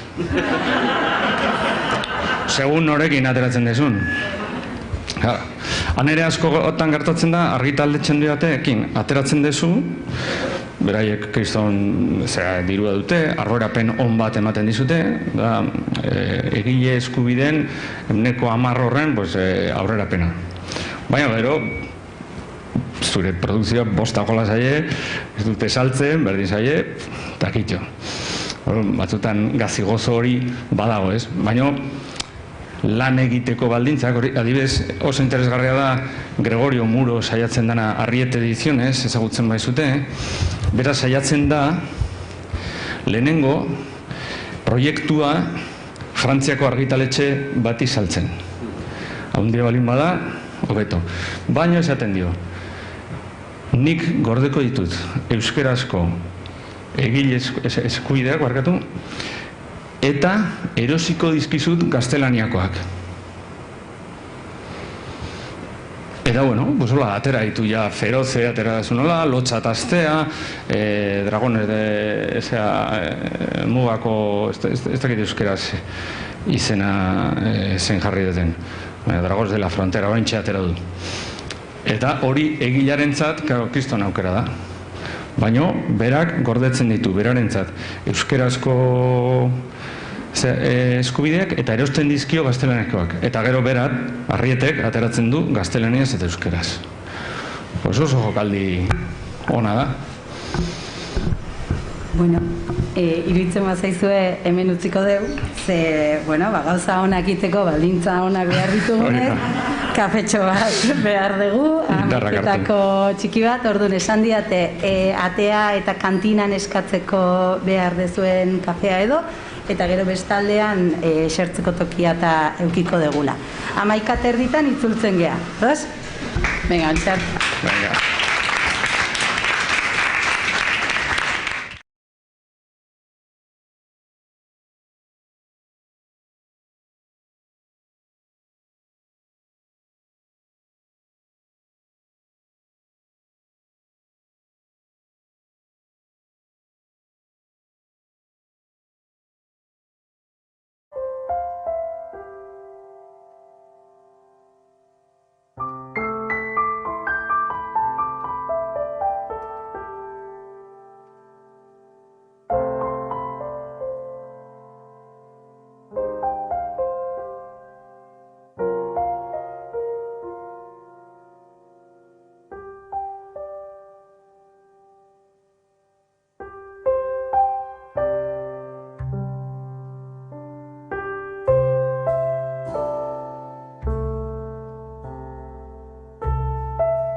Vale.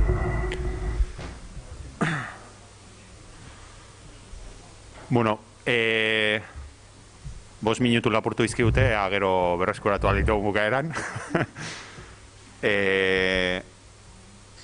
Egia esaten nahi baldin baduzue, ez dut oso ondo gogoratzen mai inguru honen izena zein den, baina guk birbataiatu dugu eta jarri diogu Bermudako irukia, pixka bat gazteak, kultura eta euskera, ez?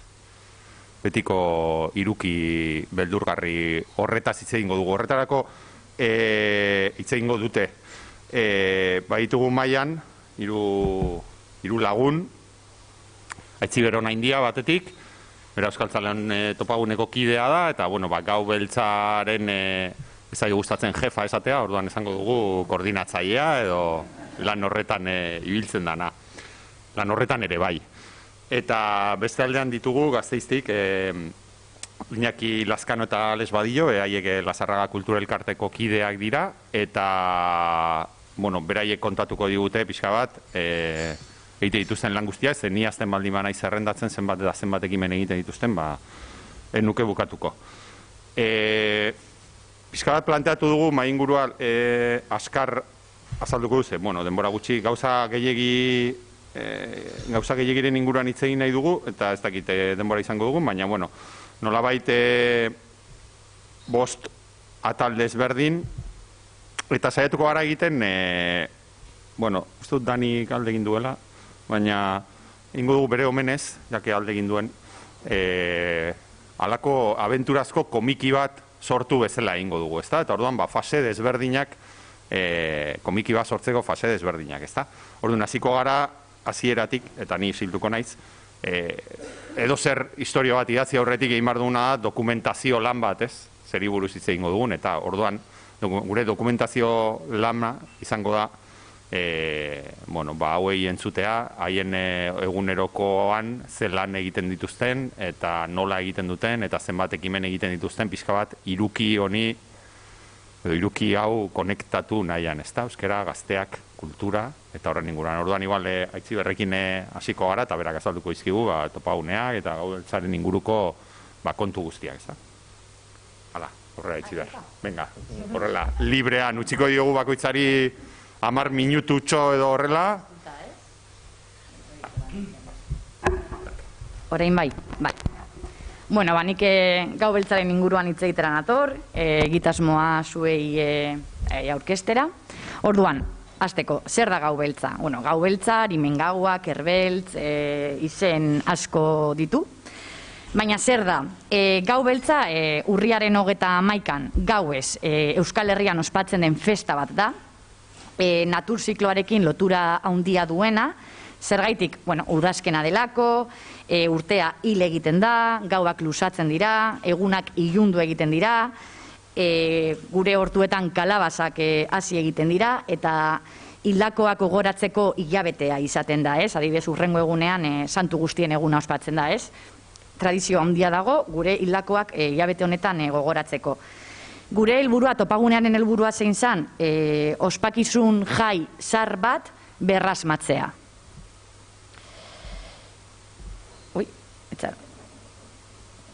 Eta zergaitik jai bat, jai bat azkenean gure egunerokotasunetik ateratzen gara, eta bestelako bizipenak eskaintzen dizkigu jai batek, elkarrekin ospatu egiten ditugu, beraz, kohesioa indartzeko tresna oso baliotsua bilakatzen da, eta bestetik, komunitatea indartu egiten da.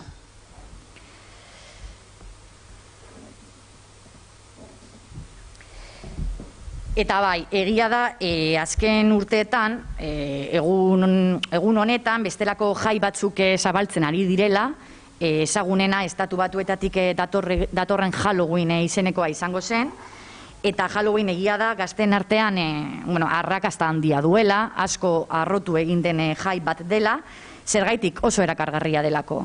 Mozorratu egiten dira, makillatu egiten dira, beldurrak, sustoak, eta egia da heldu hori edo guri oso arrotza egiten zaigula jai hori, ez? Halloween oso arrotza egiten zaigu, baina egia da, olako festa batek, baduela nolabait zentzua, ospatzea, natur zikloari lotutako festa bat delako, eta bestetik Euskal Herrian horrelako erritualak ospatu egiten zirelako beste garai batean. Ez, orain dela ez horren beste urte. Orduan, zergaitik ez du horrelako jai bat ospatuko, baldin eta gazten artean horren besteko arrakasta duen, ez? Bai, guk uste dugu horrelako jai bat ospatzea zentzua duela, baina Halloween moduko jai batek, igual bestelako balore batzuetan oinarritzen da, agian gure ikuspuntutik oso aldenduak daudenak, ez? Edo guk ez dugu balore horiekin bat egiten. Orduan guretzako, itxaron, itxaron, ez? Dakitzen, bai, hemen. Orduan guretzako, bai, garrantzitsua da festa hau antolatzera, animatzera goaz festa hau antolatzera, baina balore konkretu batzuk erdigunean jarriz. Balore horiek zeintzuk diren, beranduago azalduko ditut, garrantzitsua da ere euskaratik eta euskaraz egitea festa hau, eta gure errituak, gureak diren erritualak errekuperatu, edo guk nahiago dugu esatea berrasmatu. Zergatik esaten dugu berrasmatu? Egia da beste gare batean kokatzen garela gaur egun, gizartea asko aldatu dela, eta orduan polita da atzera egitea eta ikustea zer Euskal Herrian gure aiton amonek zer egiten zuten, baina hortik hartuko dugu bakarrik interesgarria dena, ez? Eta interesgarria ez dena baztertu egingo dugu azkenean. Helburua da gaur egun indartu nahi ditugun balore hoiek sustatuko duen festa bat antolatzea. Adibidez, testigatzetan asko jasotzen da, aiton amonek egiten zituztela erritual hauek, baina gehienetan gizonezkoak ziren, bakarrik mozorratu egiten zirenak emakumei sustoak emoteko. Argi dago, olako erritualak hartuko ditugula, baina pixka bat, gaur egun emakumeak ere mozorratuko garela, ez beti betaurreko moreak jantzita aukiko ditugula. Orduan, polita da, atzera begiratzea, gure tradizioak errekuperatzea, baina gaur egunera bestelako balore batzuk ere sustatzea.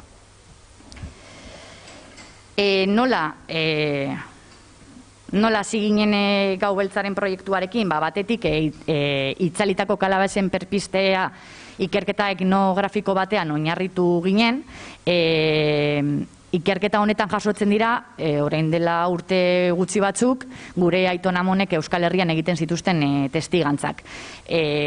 Irakur daiteke nola hortuetatik kalabazak hartzen zituzten, kalabaza hauek ustu, aurpegi forma eman, kandela bat sartzen zan barruan, eta bide bazterretan jartzen zituzten kalabaza hauek, batetik auzokoa eta lagunak beldurtzeko, baina bestetik ere, garai honetan asko signisten zelako arimetan, ez? Eta pentsatzen genuelako, garai honetan gure hildakoak etzera bueltatuko zirela, eta orduan pixka bat bide hori ere argitzeko. Eta hau egiten zen, eta gure aiton amonek egiten zuten gauza bat da, ez da aspaldi egiten zuten gauza bat.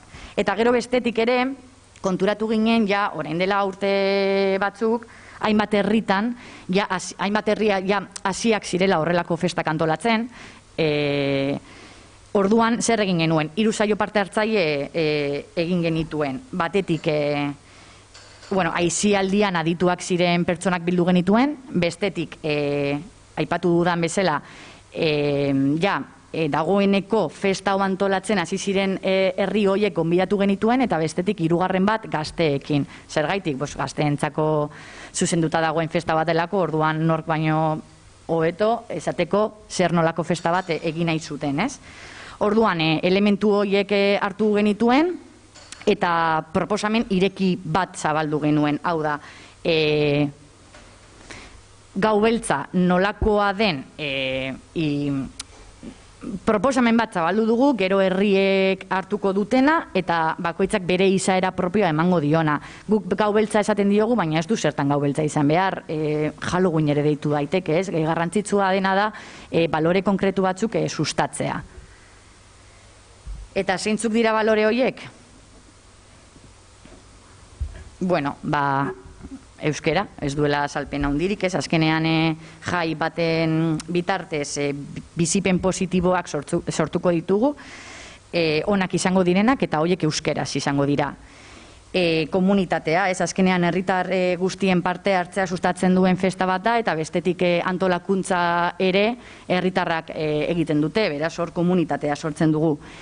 Gaztea gurentzako oso garrantzitsua da, batetik, beraientzako oso festa erakargarria delako, aipatu danagatik, mozorratu egiten dira, iluntasuna, sustoak, beldurrak, oso erakargarria da, beraz, ja faktore hori gure aldekoa da, eta guretzako oso garrantzitsua da antolaketaren ardura nolabait ere eurek eukitzea. Hau da, guri adieraztea zer nolako festa egin nahi duten.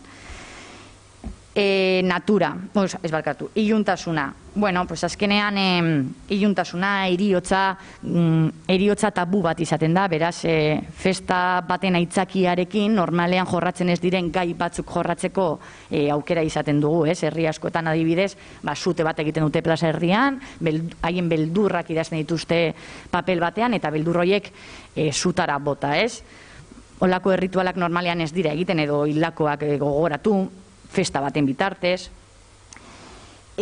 Natura, naturarekiko konpromisua, ez, edo adibidez guk benetazko kalabazak erabiltzea sustatuko dugu, ez, kalabazak hartuko ditugu, gure hortutatik, ustuko ditugu, hor soberan geratzen denarekin bizkotzo bat egingo dugu, ez, gauza da plastikoa saiestea, edo adibidez gaur egun, mozorratu egiten dira, baina badakigu zer nolako mozorrak erabiltzen dituzten, gure proposamena da ganbarara igotzea eta gure trapusarrak hartzea eta hoiek janztea, oso beldurgarriak direla benetan.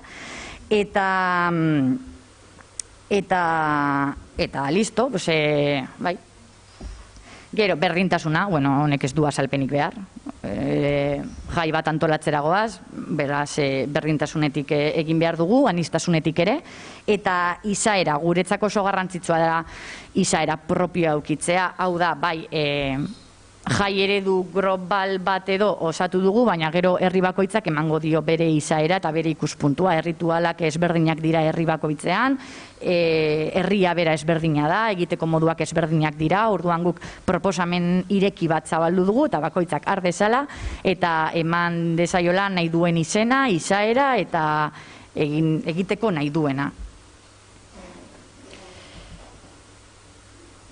Gaubeltza.eus, hau da gure webgunea, webgune honetan sartzen bazarete, ez dakite aukerarik dudan, behitu, hau da webgunea. Webgune honetan aurkituko duzue, batetik Gaubeltzaren testu inguru historiko txikitxo bat, nondik datorren, nola zinen, nondik datorren ideia, gure erritualak zeintzuk ziren, eta gero bestetik jarri nahi genuen erraz egin nahi dugu bidea, hau da, elkarte bateko kidea naiz, Gaubeltza nire herrian ospatu nahi dut, nola egin behar dut. Gaubeltza.eusen sartzen zara, eta bertan badaukagu gida bat de nola batu, tailer proposamenak edo ekintza proposamenak, bestetik iruditegi bat osatu genuen. Orduan, bidea alik eta errezen jarri nahi genuen, ez? Hemen dena dago, dokumental bat ere dago, 10 minutuko dokumentale txiki bat, bertan ere,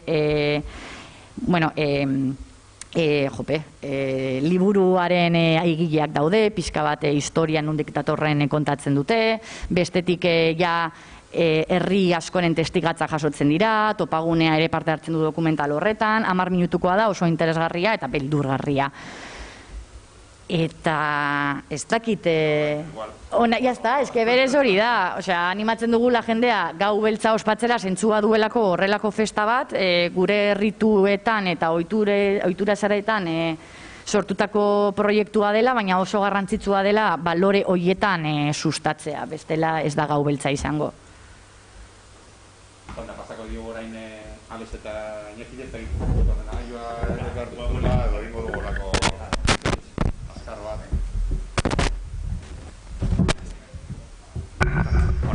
Bai. Dokumentazioaz itxein du Mikelek. Ni gogoan daukat, oain dela 7-8 bat urte, bai Lazarraga Kultur Elkarteak eta plazaratu zuen dokumentu batean, hor pentsatzen zen, hor adierazten zen Gasteizko kafe antzokia eta Euskararen etxeak, bai, gero Janeder izenak hartu duenak eta zenolako papea jokatu behar zuen eta zenolako funtzioak eta bete behar zituen, bai. Hainbat funtzioa hartzen ziren, baina nik 3 funtzioekin gehatzen nintzen, bai. Hor alde batetik eta dokumentu horretan jartzen genuen, bai, Gasteizko kafe antzokiak, Janeder Euskararen etxeak gaur egun denak, bai, bete behar zituen funtzioen artean egon behar zela kalitatezko kultur programazio bat eskaini behar zuela, batetik, bestaldetik sormena eta euskarazko sorkuntza bultzatu eta sustatu behar zuela, eta 3. Euskararen inguruan eta euskal kulturaren inguruan mugitzen diren eta hartuten duten personak, gazteak, entitateak, sortzaileak, elkarrekin harremanetan jarri, zaretu, bai, eta hor artikulazioen bat eta osatu behar zuela, bai. Funtzio gehiago agertzen ziren, baina nik gari horretan 3 horiekin gehatzen nintzen, bai. Hor kontua da, uste dut Oianederrek eta funtzio horiek ondo betetzen ditula, baina kontua da, funtzio horiek gazteen eremura bai ekartzen dugunean eta ja jende gazteekin ari garenean, hor gauzak eta komplikatu egiten diela, bai. Hor daukagu zer izan behar den gaztei buruz ari garela, zer den edo zer izan beharko litzateken kalitatezko kultur eskaintza bat, hor saiakerak egiten dira, nik uste dute programazio txukun bat egiten dela, batzutan asmatzen da eta gazte jendea erakartzen dan eta bestetan ez horren beste. Hor ikastetzen bidez, publiko kautiboa den neurrian erresagoa da, baino bestetan gehiago kostatzen da. Bigarren kontua da, bai sormenaren lanketa ari garenean eta nola egiten dugun gazte sortzaileak eta sortzeko, eta nik uste batez ere horretaz hitz egitea etorri garela gaur. Eta 3. da, euskararen inguruan mugitzen dien gazte horiek edo nola zaretu egiten dugun, eta nola jartzen dugun harremanetan elkarren artean eta nola sortzen ditugu sinergiak, bai? Esan bezala batez ere erdiko funtzio horretatik helduko diogu gaiari, bai? Batez ere gazte sortzaileak nola sortzen ditugun, nola sustatzen ditugun, Oianeder Euskararen etxetik, bai? Eta igual Iñaki kontatuko du hasiera behintzat. Bale, bueno, guztakit denok ezagutzen duzuen zertan ari garen Gasteizen proiektu honekin, Oianeder Euskararen etxea eta Gasteizko kafe antzokia, baina Alesek esan duen bezala, Euskararen normalizazioan eta sustapenean eragin nahi duen proiektu kultural bat da. Proiektu kultural horren barruan Gasteiz zuzendutako gauzak egiten ditugu eta, azkenengo 7 urtetan gaude proiektu honekin. Orain ari gara, 7. urtea amaitzen. 7 urte hauetan, Alesek esan duen bezala, gauza batzutan asmatu du gazteekin, beste batzutan ez, eta hasieratik nabaritu genuen handicap handiena zen kokapena bera, ez? Oianeder Euskararen etxea proiektua hasi zen Montermoso kulturunean. Montermoso kulturunea da Gasteizko Alde Zaharrean Muinoaren gainkaldean dagoen kulturune bat, arte garaikidearen inguruko kulturune bat, nahiko arrotza egiten zaiena gazteei. Ondo-ondoan gaztetxea dauka, Gasteizko gaztetxea, baina Montermoso kulturunea galdetzen badiozu Gasteizko gaztei aber ezagutzen duten eta zer iruditzen zaien, ezagutu batzuk ezagutzen dute ze horre, adibidez, erakusketa batzuk egoten dira eta eskoletatik eramaten dituzte bertara, adibidez orain WordPress foto erakusketa dago eta eramaten dituzte eskoletatik hori ikustera. Orduan, bizitetan eta etortzen zaizkigunean gazteak galdetzen diogu, eta gehienek ezagutzen dute lekua, baina lekua arrotz bada gaztentzat. Zurruna, instituzionalegia eta serioegia, ez? Baina, uste dugu, azken urteetan lortu dugula Gasteizko gazte batzuk eta bereziki guri interesatzen zaizkigunak, euskarazko kulturara hurbiltzen direnak eta euskara sortu nahi dutenak, lortu dugu leku horretara tranquil eta lasai eta modu gogotsu batean joateaz. Bai ekitaldi kulturaletara eta bai guk planteatzen ditugun deialdi, lehiaketa eta barretan parte hartzera.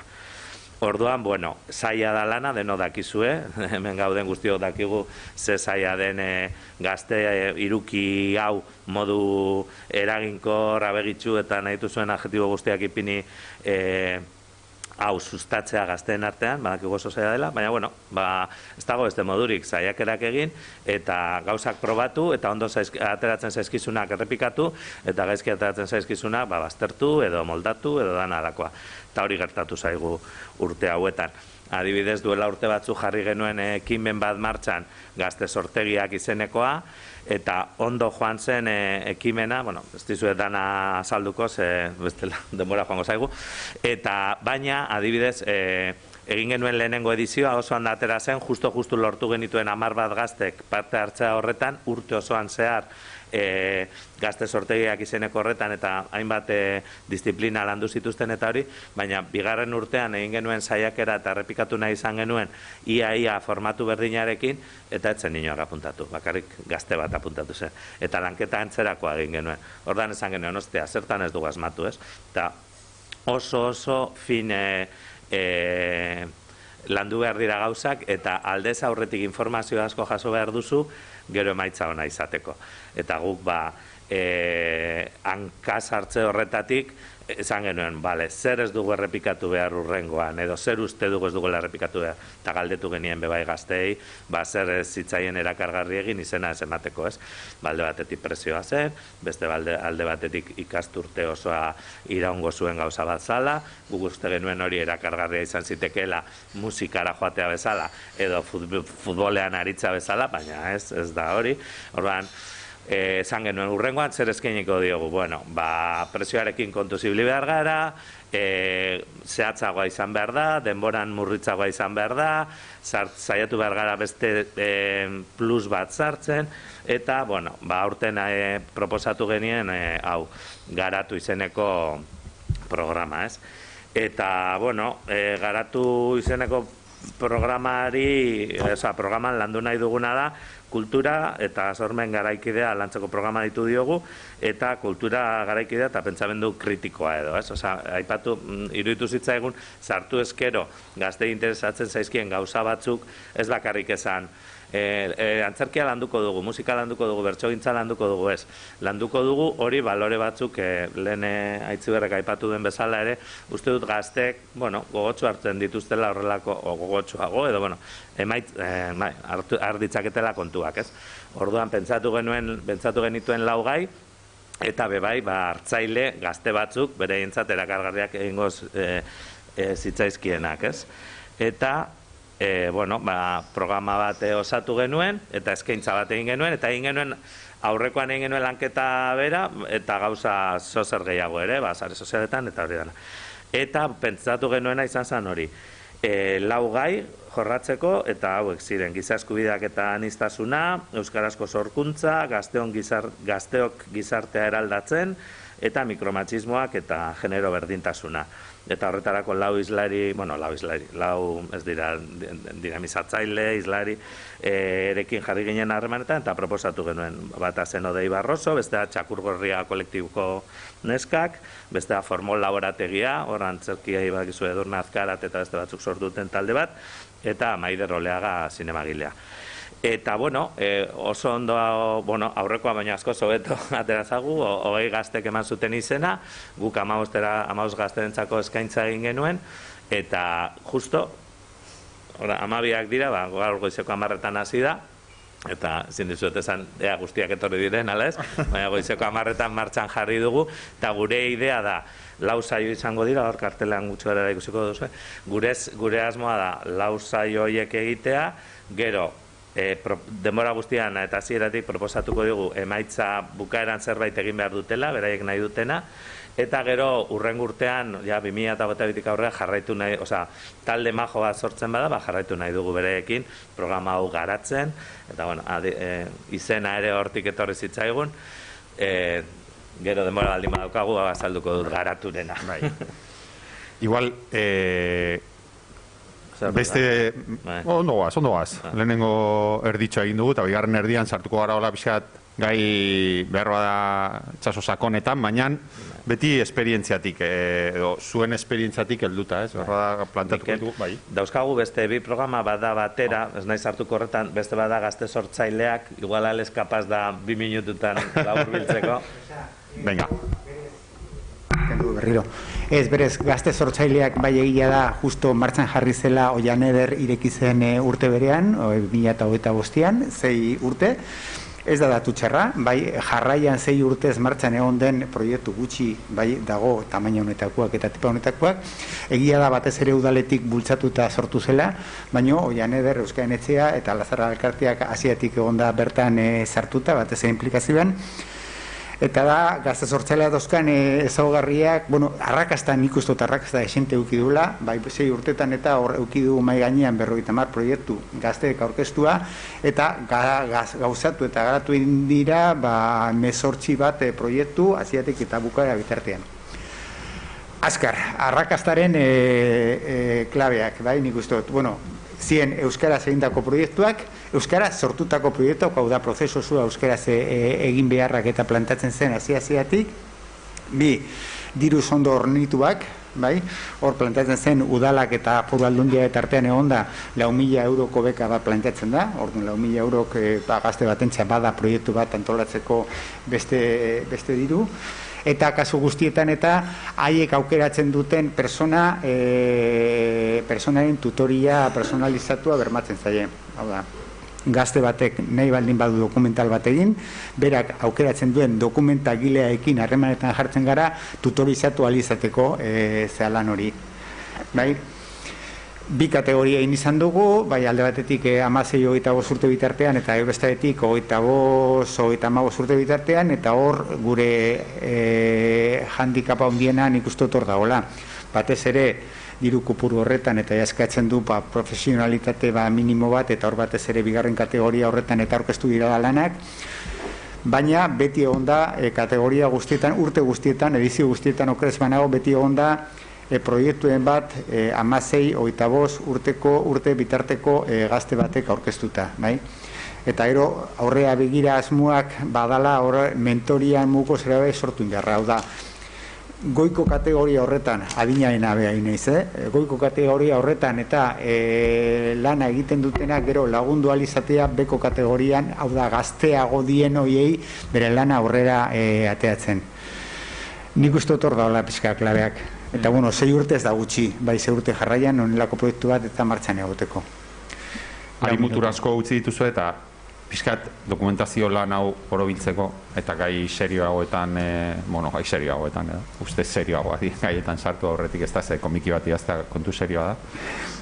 Eskatu nahi dizuet, 2 esalditan zuen esperientziatik, orain asaldu dituzuen programa hauek Oian Ederrekoa, Gaubeltzarena, Aitziberrek kontatu diguna ere bai, iruki honetan, gazteak, kultura, euskera, atera duzuen behar bada, ez dakite, esperientziatik. Ez du behar teoriko bat, ez da zuen esperientziatik zuen egunerokotik. Atera duzuen irakaspen nagusietako bat, esaldi baten, 2 esalditan labur bilduta urte hauetan guztietan, kontatu duzun bekarekin 6 urtea damatzazue, beste programa batzuekin behar bada gutxeago, baina Gaubeltzarekin ere ja urtetxo batzuk.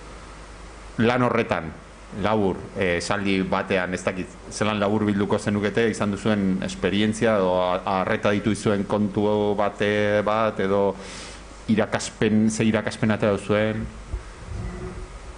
esaldi bat, bi, hola... Nik esaldi batean esango dut, gazte kultur proiektuak eta gure kasuan euskarazko kultur proiektuak gazten artean sustatzeko eta gazteek egin ahal izateko dirua behar da. Eta diru hori lortu behar da, edo instituzioetatik, edo diru laguntza pribatuetatik, gu jotzen dugu bai Gasteizko udalaren gana, Vital Fundazioaren gana, eta aldugun Tokio Laboralkutxaren gana, ze bestela gure eguneroko aurrekontuak ez dugu ematen horrelako gauzak egiteko. Eta bai gazte sortzaileaken kasuan, eta bai batera, ez dugu azaldu, baina gero tartetxoa baldin badaukagu kontatuko dizuegu, bai bateraren kasuan, gazteek eduki badituzte ideiak eta nahi dituzte gauzak egin, eta ikusten badituzte horrelako deialdiak animatzen dira parte hartzera eta euskeraz sortutako proiektuak garatzera.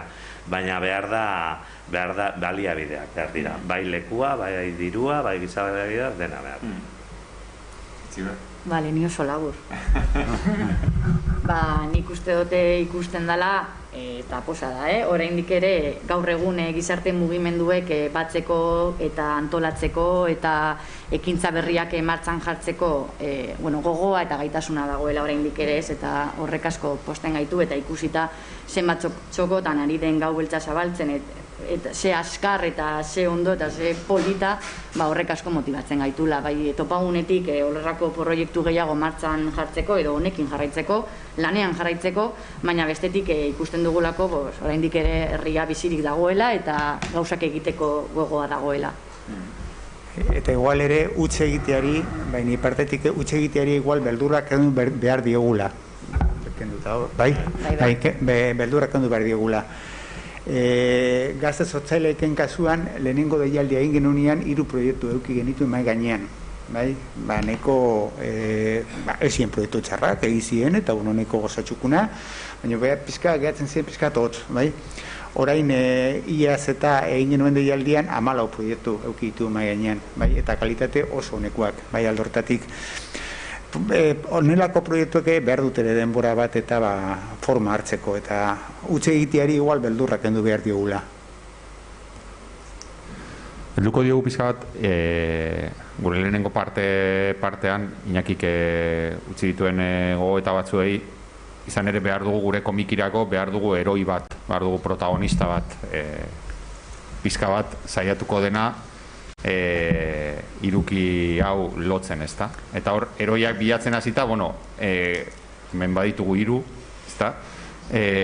Baina ez dakit horren inguruan, ez? Hau da, kultur transmisioan, gazteekin lanean, nork ibili behar duen, ezta?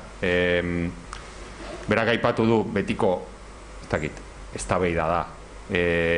Naki aipatu du, elkarteek badute gogoa, badute nahia, badituzte ideiak, badute berrikuntza, baina ez dute baliabiderik. Instituzioek baliabideak dituzte, baina oso zurrunak izaten dira, oso urruna, gaztentzat oso... Ez dakit zelan ikusten duzuen, zuek bizkat berriro diot, zuen eguneroko lanetik, zuek izan dituzue harremanak, zuen lanak aurrera eramateko instituzioekin, ez dakit zein uste duzuen izan behar duela pizka bat, eragile nagusia, izan behar duten instituzioek, izan behar duten eragileek, nola ikusten duzuen pizka bat, kontu hori batez ere interesatzen zaiguna da zuen egunerokotik, ez da? Ez dakit nahi duenak, Aitziber, ziko zara zu orain? Nik uste dut gaubeltzaren kasuan erantzukizuna bi ona dela, baina egia da gaubeltzaren iniziatiba gizarte mugimenduek hartu dutela, ez? Eta guk horrela bultzatzen ari gara, elkarte izuzendutako proiektu bat da, elkarte edo mugimendu txiki izuzendutakoa. Azkenean komunitatea sortu nahi dugu, komunitatean antolatu nahi dugu, eta herriak izan behar dira hau antolatu behar dutenek, ez? Azkenean eurek ezagutzen dutelako haien errealitatea. Baina gero egia da, igual erritual horien berreskurapena edo lan pedagogiko hori erakundeei dagokio. Ez dakit, hori aipatuko nuke. zuek zela ikusten duzue? Ez guk, apurtxo bat, plantatzen duzun metafora horren bidetik eta ikusi genuen, nolabait ez dela protagonista bakarra ere egon behar, eta nolabait komunikibak egin behar badu igual protagonista koral bat eta beharko nuke. Hor, hainbat eragile behar da, eragile bakoitza beharkua euki behar du, hor garbi ikusten da hor, akordioak eta lortzen dienean, eta sintoniak lortzen dienean, nahiz eta modu partzialean izan, bai, orduan arrakasta errezagoa da, bai, eta nolabait hori da guk ikusten dugun, aniztasunaren beharra, bai. Hor, gu, bai, Iñaki bai biok eta euskal gintzati gatoz batez ere, eta hor, euskal gintzaren inguruan baldin badago azken urtetan bai bile bat indarra hartu duna da sozializazioen inguruan, bai, hainbat urtetan ibili ginen gazten inguruan, bai, euskararen transmisioen inguruan aritu ginen, eta momentu batean kontuatzen gara euskararen sozializatu behar dela, osea ez dela horren beste transmisioa goiti bera edo beti gorako transmisioa, baizik eta sozializazioa, non eragile asko dagoen eta eragile bakoitzak eta papea jokatu behar duen. Eta honek zentzu dauka, baldin eta deno batera ari baldin bagara, eta baldin eta sinergiak sortzen baldin badira, bai. Agian euskarazko kulturgintzaren inguruan igual agian horrelako ideia bat eta zabaldu beharko nuke, ez dela bakarrik hor kulturgintzaren transmisioa, bai, zabadala ere nola egiten dugun hor euskarazko kulturgintza horretan sozializatzeko horreta gazteak, eta horrek eskatzen du espazioak egotea, espazio asko egotea, zareak egotea, eta nola egiteko ekosistemaren ideia hori zabaltzea. Bueno, esan duzun galdera, nik uste dut hemen gaudenok, eta hor behan ikusten ditudan beste batzuk ere nahiko garbi daukagula, sarri, proiektu interesgarrienak eta benetan kulturari eta euskararen sustapenari eragingo dioten proiektu eta egitasmo ezberdinak sortzen direla edo elkarte edo mugimendu sozialetatik, ez?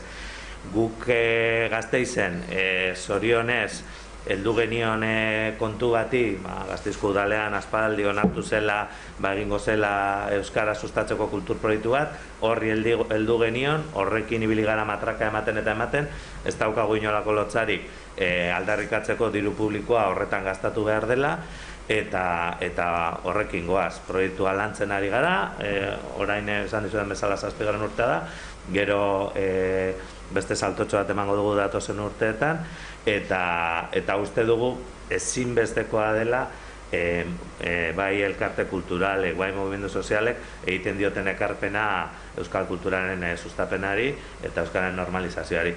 Instituzioak hor daude, hainbat euskara teknikari lanean, aldutena egiten dute da dituzten baliabideekin, eta gu beti izango gara horien bidaide, ez?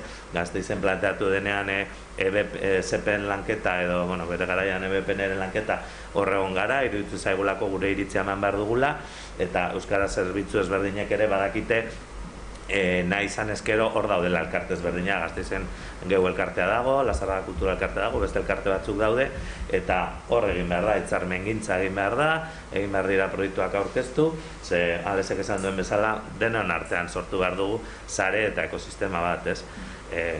Gantza ere hemen dago, Azpeitikoaz hitzeinako liguke luze, eta nik uste dut oraintxe bertan badagoela zer landu eta zer ikusi herri ezberdinetan, eta, ari garela gauzak egiten, ez. Eta hor, urrengo blokera pixkatxo bat lotura egiteko, ez, heroiak beti dauka ondoan, sidekick esaten diote, inglesez, ez, bere heroiaren laguna edo, Batman eta Robin, ez, Robin kasu honetan, ez da oso ezaguna dana. Eta azkenean, ia gehienetan, edo gure komikian behintzat, uste dutala izango dela, orain galdetuko diegu, ez? Heroiaren laguna izaten da, heroia bera, baino askoz ere garrantzitsuagoa, askoz ere inteligenteagoa, askoz ere. Hemen kultur transmisioaz ari gara hitz egiten,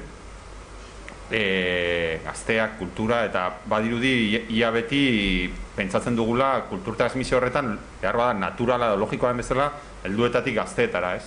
Baina ez dakit ezote dagoen ere, beste kanal bat, ezote duten beti gazteek izan behar hartzaileak. Zuek aipatu duzue, eta gustatuko litzake galdetzea, ze gainera denok aipatu duzue, zuen lanean nola saiatzen zareten, zuk Aitziberra aipatzen zenuen, ez? Gauetan, gazteekin ere egon zaretela ez bakarrik esateko behire ideia hau daukago, baizik eta aizu zeintzuk dira zuen ideiak ere bai, ez?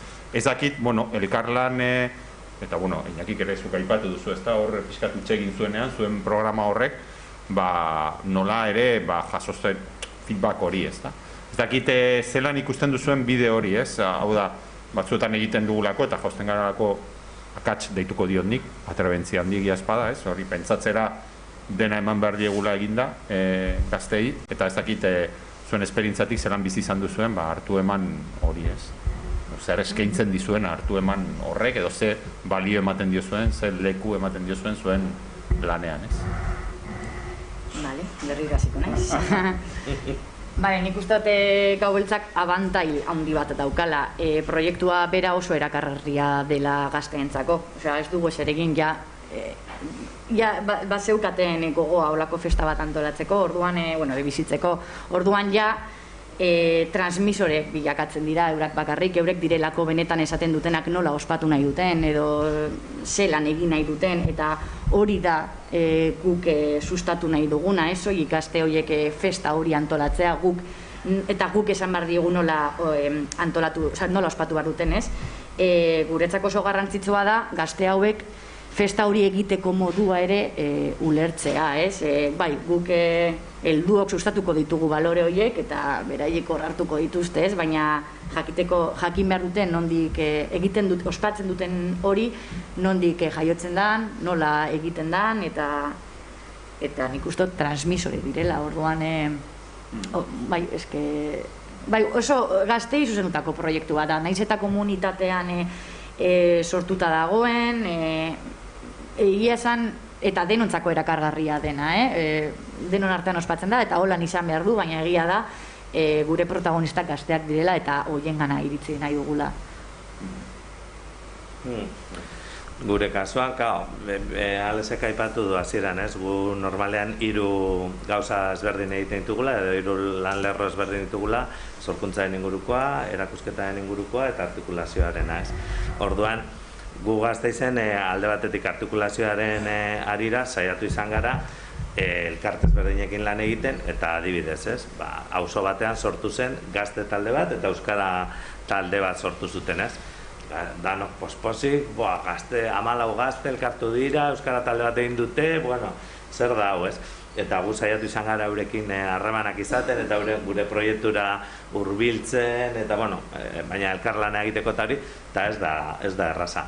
11.000 gauzatan daude euren ikasketetan, euren lanetan, euren taldetxoa sortu dute, euren aktuazio gunea euren auzoa da, eta proposatzen diezunean hiri mailako gauza bat egiteko, esaten zute, ezin dugu, gaude hemen, baina hala ere egin ditugu gauzak. Orduan, identifikatu behar dira bai gazte euskaltzaleak eta bai gazte kulturzaleak, ez? Identifikatu behar dira eta alba duzu zer egin beraiekin. Hori adar bat. Beste bat da, kulturarena, hor daude, sortzen dira musika taldeak, antzerki taldeak, orduan gurea bezalako proiektu bat egon behar da, adi eta begira zer sortzen den. Eta eskaini behar baduzu kontzertu bat, adibidez, gu joan ginen ikastetxe batzuetara, Gasteizko bospasei ikastetxetara, eta inkestak egin genituen. Eta oso garbi atera zitzaigun, euskal kulturatik gertuen zeuden puntuan zela musikan. Orduan, guk beti egin izan dugu musika, ez kontzertu pilo bat, Gasteizen badago eskaintza desente, musikarena, eta iruditzen zitzaigun guk ez genuela bete behar utxune hori beste, baina ere beti egin dugu. Orduan, gure programazioan zer egiten genuen, alzen einean, ez ekarri, musikari ezagunak ekarri bai, baina albazan be bai, gaztetxoak tartekatu, eta horrela ibili gara azkenen urteetan, eta imaginatu, Gasteizen sortu zen, batean agertu zen neska, rapa egiten zuen neska bat, aizea.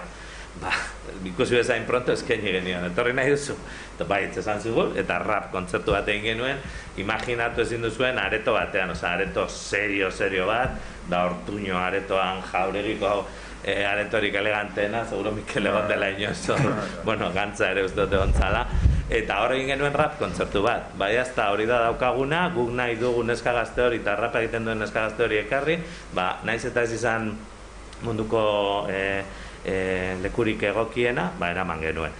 Eta horrelako gauzak. Orduan, adi egotea eta hori. Eta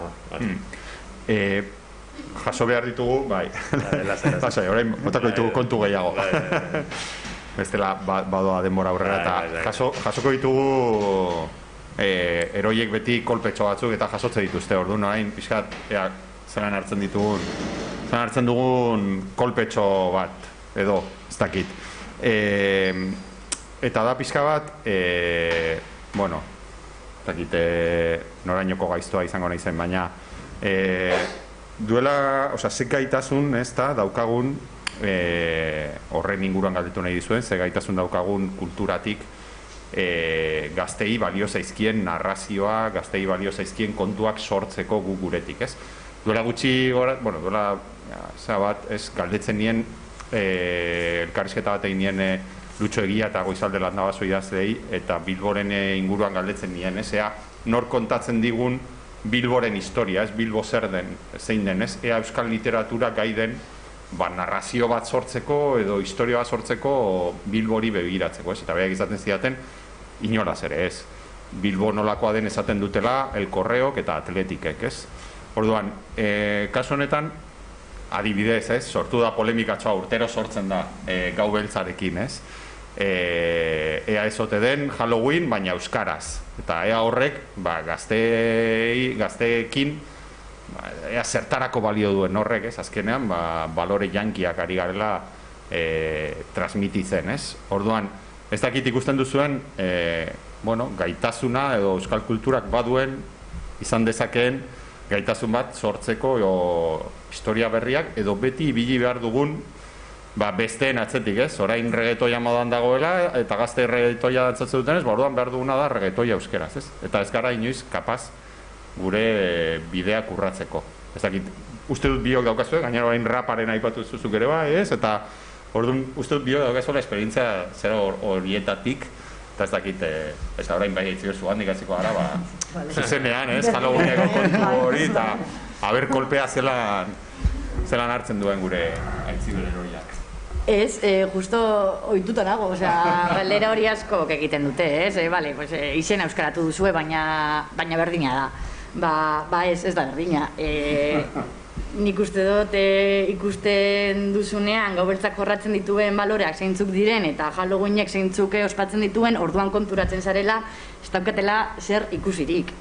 Gero gainera gureak badu tradizioa, Euskal Herrian ospatu egiten zen, erritualak existitzen ziren, horiek berreskuratzen edo berrasmatzen ari gara, orduan ez da modan dagoen gauza bat hartu dugula eta euskaratu dugula euskaraz egiteko, ez? Badauka atzetik historio bat, ez? Baina hala ere ez ditzateke ez da txarra izango horrela egingo bagenu, ez dakit, nik uste dut askotan kultura asko lotzen dugula izaerarekin, ez? Eta gazteek gehiago tendentziarekin, ez?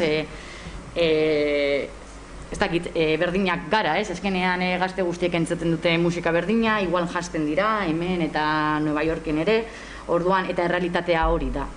Orduan, ez dut uste txarra denik eta horiek hartu behar ditugu eta gureak egin, ere, ez? Ez dakit, hortik abiatu behar gara, hori da errealitatea eta horri utzi behar diogu. Nik uste dut topagunetik egia da, edo holan ikusten dugu, egitasmo bat sortzen dugunean, tendentziasko gauzak edo modan dauden gauzak sartzen ditugunean proiektu batean, arrakasta gehiago edukitzen duela. Orduan ikuste dut hori errealitatea dela, baina gero aparte gaur egun gizartea ere aldatu da, eta gazteek kultura beste modu batean disfrutatzen dutela, ez? Orain dela urte batzuk ez egoen interneterik, ez egoen sarerik, orain badaude, existitzen dira eta gazteek erabiltzen dituzte, orduan ezin diogu bizkarra emon, orduan ez dakit, ematen du gure euskal kultura, ez dakit, una traizion edo lan, ez dut uste hori dela, ez berrasmatzen ari gara, eta hori ere kultura eta euskal kultura izan daiteke, orduan nik uste dut bidea hori dela, gazteak erakarri nahi baditugu. Nik esango nukena da, sorte handia dugula guk euskal kulturaren sustapen lana egin nahi dugulako. eta horrek eramaten gaitu hainbat eta hainbat proiektu eta egitasmo eta ekimen martxan jartzera. Ez direna jartzen gure inguruan erdarazko proiektuentzat. Osea, gu dauzkagu hori, imaginatu, 4-5 gauza martxan gazteentzat, beste bat ez duguna aipatu, da deialdi bat, musikari hasi berrientzako deialdi bat, eta horra bidaltzen dizkigute proposamenak eta aukeraketa bat egiten da, eta gero kontzertuak antolatzen ditugu, musikari lotuak. Hori ez dago gaztelaniaz. Bakarrik dago euskaraz. Gu arduratzen garelako gure kulturaren sustapenaz eta guk nahi dugulako gure kultura biziraun dezan eta hori dana, ez? Eta Gasteizen ez dago deialdi bat musikari hasi berriak, bueno, badago bat, trampa pizkat egingo dut, baina ez dira ohikoak kultura sustatzeko eta erderaz edo garatutako proiektuak. Eta gurean aldiz bai, eta orduan, eta asko daude, eta gauza ezberdinak egiten dira, Laudion, Gasteizen, Bilbon, Azpeitin, eta ezakin duen, ez? Orduan, balore hori badaukagu. Aldo horretatik nik uste dut jarraitu bat dugu. Azkeneko blokera goaz, 10 minutu falta zaizkigu, orduan 5 minututan bukatuko dugu azkeneko blokea, eta gero azkeneko 5 minutuetan, zuek ere galderak egin nahi baldin badituzue, o dena alakoa, ez?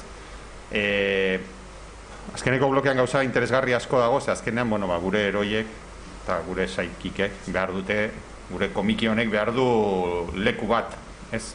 Non borrokatuko duten gure eroiek, ez da? Eta hor, puntu asko sartu ditugu eta oso interesgarria diraenak, ez dakit denak jorratzeko aukera izango dugun, baina igual botako izkizuet eta zuek heldu interesgarrien iruditzen zaizuen ari igual behar bada, ez? Badago bat beti ateratzen dena, ez da? Arnazguneak, ez arnazguneak, ez da? Zelan jokatu behar dugu, desberdin jokatu behar dugu leku batean edo bestean, badago horrekin lotuta ere bai, pixka bat lotuta, pixka bat baino gehiago lotuta, zan ezagun herri txikiak edo herriak eta hiriak, ez da? Monstru hori, zelan heldu, kasu honetan nik uste dut oso interesgarria dela, eta behar bada Iñaki zuri hortik helduko dizut, zuek Gasteizen lan egiten duzuelako, ez? Eta, klaro, ez da gauza bera, Gasteizen lan egitea, hiri batean, ez uste duguna bezain erdalduna, gero eta gutxiago, edo, adibidez, aipatuzu Gantza hainbatetan, eta edo Azpeitin, ez da? Ez da gauza bera behar bada zer egin behar den leku batean, edo bestean, ez da?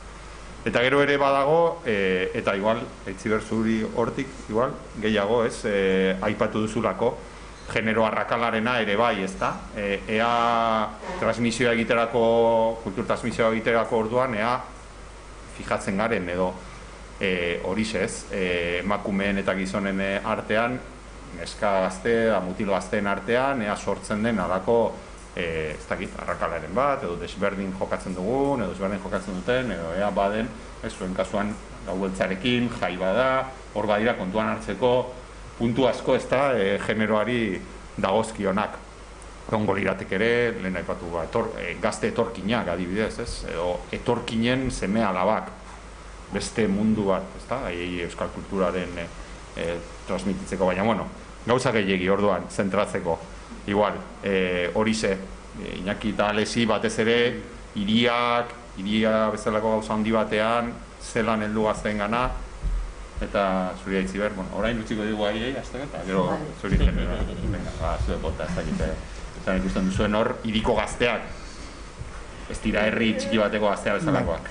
Ez, guk aurrekoan ere honetaz hitz egiten ari ginela komentatzen genuen hor, ez da horren lekua bai izan daitekela azken batean, ez dago zabera lan egitea hiri batean eta Gasteiz bezalako hiri batean edo herri batean, baina gero hartzaile dagokionez gero talde txikiagoa dela bai kontuatu egiten garela. Baita arnazgune batean edo leku ez horren euskaldun batean berdin, azken batean bai iruditzen zaigu homogenizazio hori bai ematen nahiela.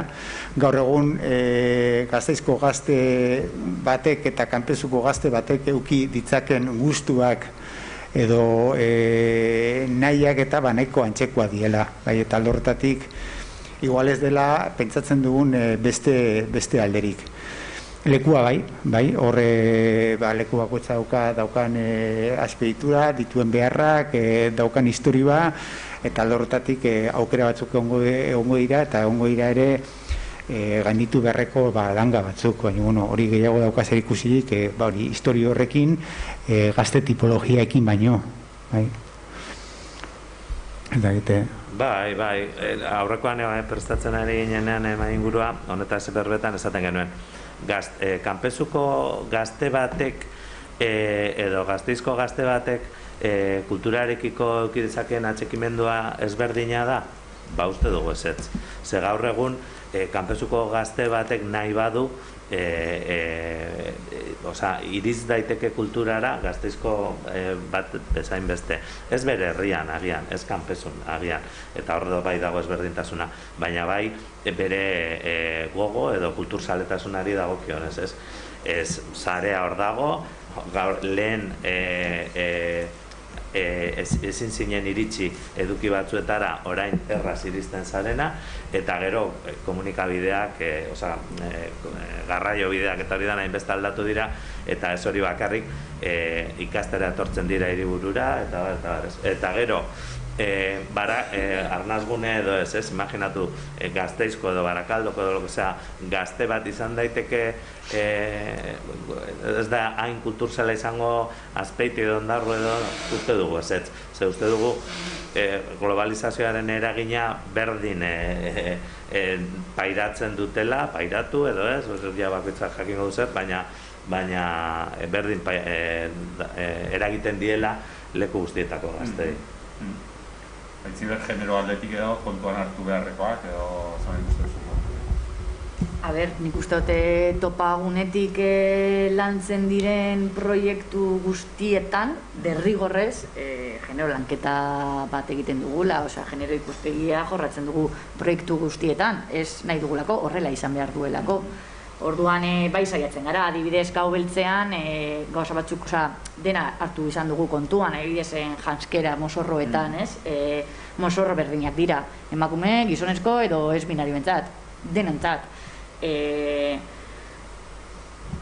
Ez dakit, baina bai, eske derrigorrezkoa da olako lanketa bat egitea, ez dago ezberdinketarik eta horrela izan behar du, eta gauza horiek modu natural batean zabaldu behar dira, ez goaz esaten, ez dugu zeioa jartzen, proiektu hau berdintasun lanketa bat dauka, ez, badator, horrela da, horrela izan behar du, eta horreko moreekin sortzen ditugu proiektuak, lantzen ditugu proiektuak, eta horrela zabaltzen dira, orduan bai, kontuan hartzen ditugu horrelakoak, gero, beste gauza bat izango da, proiektu hori herrian martxan jartzen denean, gaztek ze jokaera izango duten, hori ez dakit gizarteari dagokion gauza bat da, jokaera horretan ezin gara sartu, baina guk bultzatuko duguna beti berdintasun ikuspegitik izango da.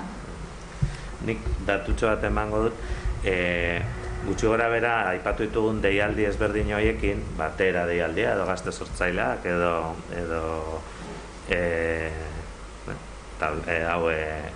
garatu eta hau edanak, gutxi gora bera Gasteizen iritsi gara 95 gazteren gana, azkenengo urteetan, izan dezagun, ia 100 gazteren gana. Proiektuak aurkeztu dituzten 3 laurdenak edo emakumeak dira, eta ez hori bakarrik, gero eta gehiago nabaritzen da, gero eta gehiago, kulturaren arloan bai sortzaile eta bai male eta izlari eta hori dana emakume ahotsa duela. Gero eta gehiago egunerokoan ikusten dugu orduan, zorionez, hor dago. Bueno, hause izan da gure komikia, eta ez dakit galderaren bat baldin badokazue, pare bat minutu edo igual dutxiko izigute, así que nahi baldin baduzu zerbait... Esan beharra dago gu gentozela gure proiektoi buruz berba egitera. Gero beste ekarpen guztiak mai gainean ipini dizkigu eta galderak Mikelek ipini dizkigu. Eta orduan saiatu gara olako hausnarketa bat zuen ganatzen, baina gu gentozela kontatzera gure proiektuak. Hala ere, zertarako balio izan badizue, zoragarri. Oso interesgarria da, beraiek oso beldurtuta bezala zeuden, baina nik uste dut oso interesgarria dela, behar badak mai gainean jarri ditugun galdera hauen inguruan, badago hitz egitea modu oso akademiko batean, oso teoriko batean, eta ondo dago hori ere bai, jakina, Baina batez ere, nik uste dut oso aberasgarria izan dela, orain egin beharko nizueke labur bilduma bat zer esan duten, eta oso hori mai inguru dinamizatzaile oso ona izango banintz, baina ez dut egingo, zer denbora galduko dugu eta interesgarria bat zuek galdera egitea. Baina oso interesgarria da, galdera hauei ere erantzutea eguneroko esperientziatik, ez? Osea, hor egunerokoan lanean ari den jentea, eta ez beti, eta hori ere importantea da, ez? Jente akademikoa, onalakoa, honen inguruan berbetan oso ondo dago, baina egunerokoan, ez? Trintxeran dagoena, hor lehenengo lerroan, egunero, galdera hauen inguruan ze hausnarketa egiten duen, ikustut oso interesgarria izan dela, esan dituzten gauza guztiak nire ustez, ez? Eta ez dakikar, galderaren bat gehiago egin nahi baldin badiezue, edo...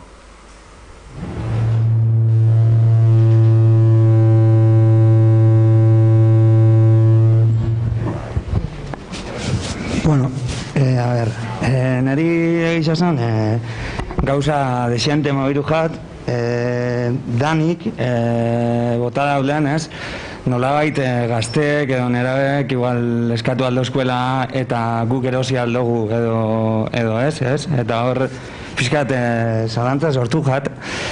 Iruditze jat, batzutan norabidea eta nolabait transmisioaren norabidea badala helduetatik gazteetara, ez? Eta pixkat oinarritik etorrita uste dut, badagokigula komentatzia, ez?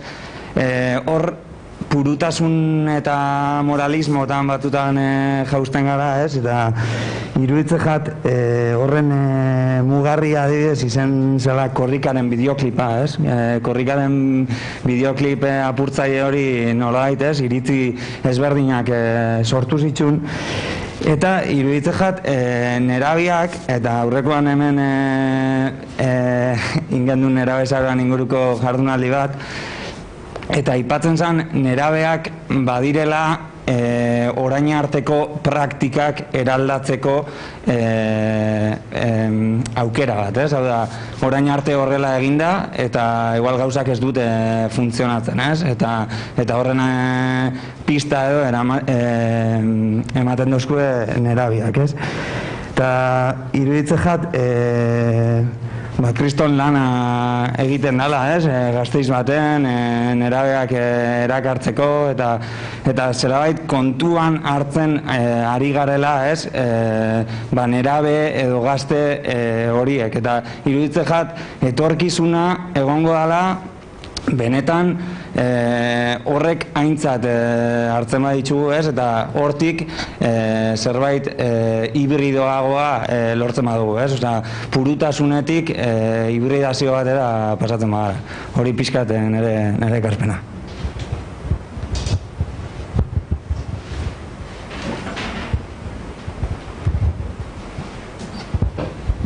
Bai, justu komentario txo bat eginen dut, etorri zinezten topagunekoak Baionara gaubeltza orkestera, eta guretzat Baionako egoera ez da bat ere, ipajaldeko egoera ez da bat ere berdina, guk euskararekiko dugun lana, askoz eta luzeagoa eta astunagoa da, baina egia da etorri zinezten hori orkestera eta guri, nahiz eta jende gutxi egon, argiak piztu zitzea izkigun eta aurten saiatu gira Baionan egiten,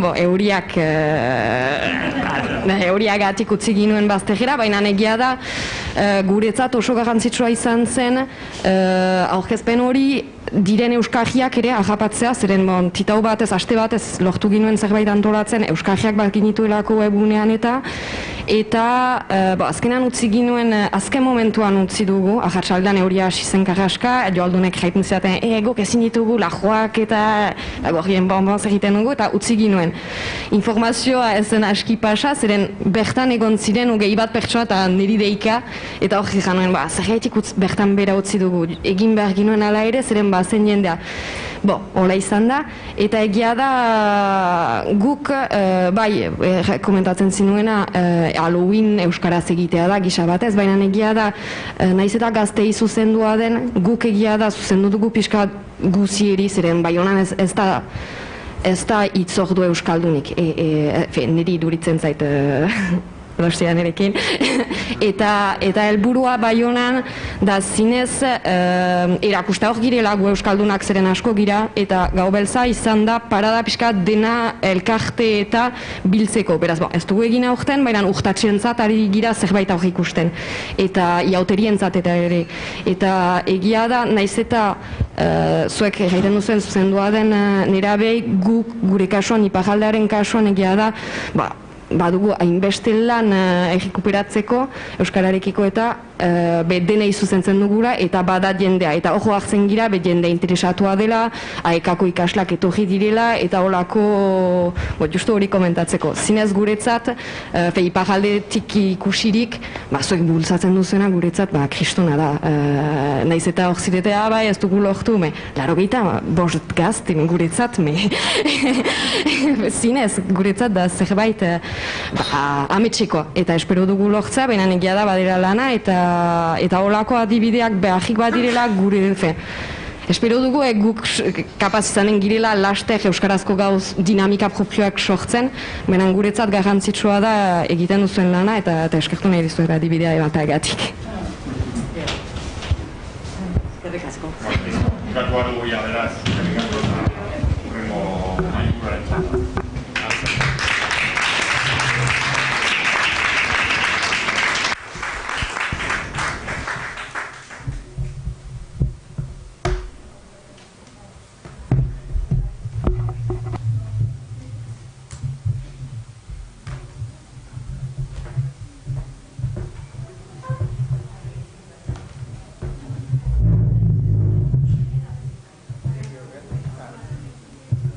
Hau kendu nahi dut, baina ez dakit kentzen, dena itxi gabe ez dakit kentzen. Bueno, ez da, itxiko dut, ez dakit zabaldezatela hori da.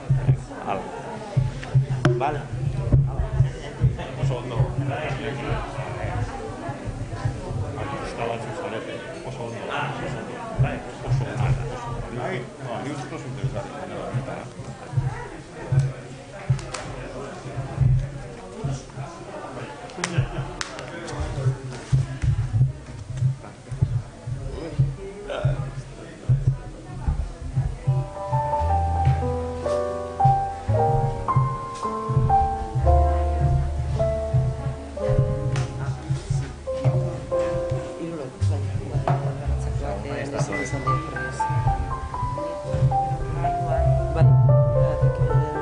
Adostu dut berak alde honetan jartzea. Telefono hau ez dakit nire da, baina...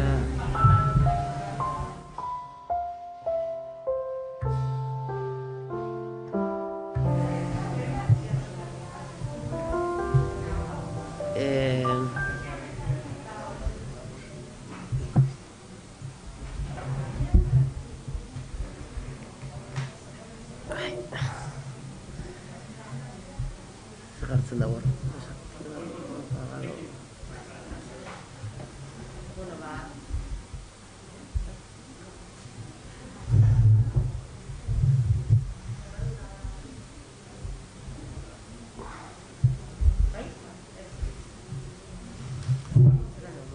Ez dakit.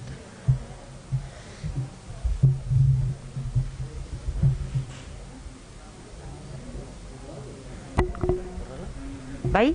Ez?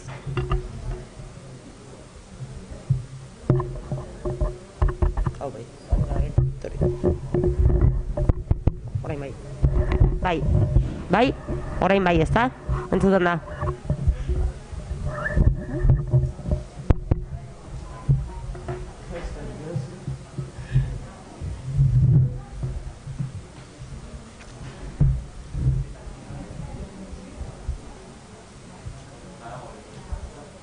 Ordenagailua martxan dago,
dena preste daukagunez gero, goizeko azkenengo txanpari ekingo diogu orain, ikusi dugu aurreko solasaldian, euskal kulturak badaukala komiki gisa aurkeztu arren, bineta batean kabitzen ez den 11 istorio kontatzeko. Eta horretarako, bere bizikoak dira plazak ere, euskal kulturgintzaren transmisiorako guneak, eta hori izango da, hain zuzen, gaurko jardunaldiaren azkenengo txanpa honetan jorratuko duguna.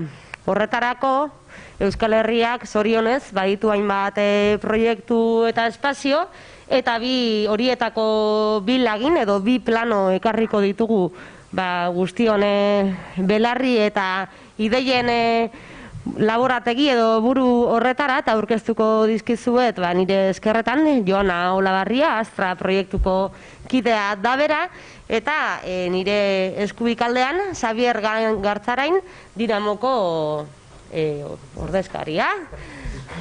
Eta, Euskal Herriko bi proiektu baino ez dira, baina guk baino asko sobeki beraiek kontatuko digute, ea zein den euren egitasmo proiektua eta gaur arte zelako ibilbidea egin izan duten.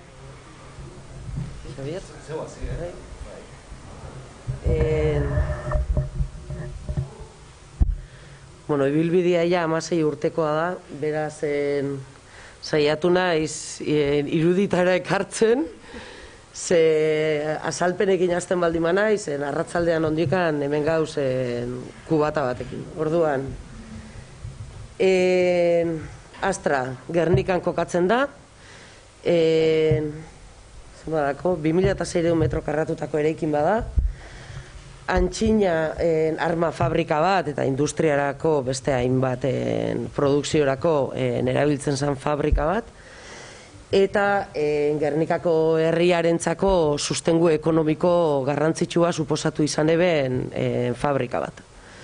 Astra Ion Z, Eibarreko arma fabrikarekin lotura eukan.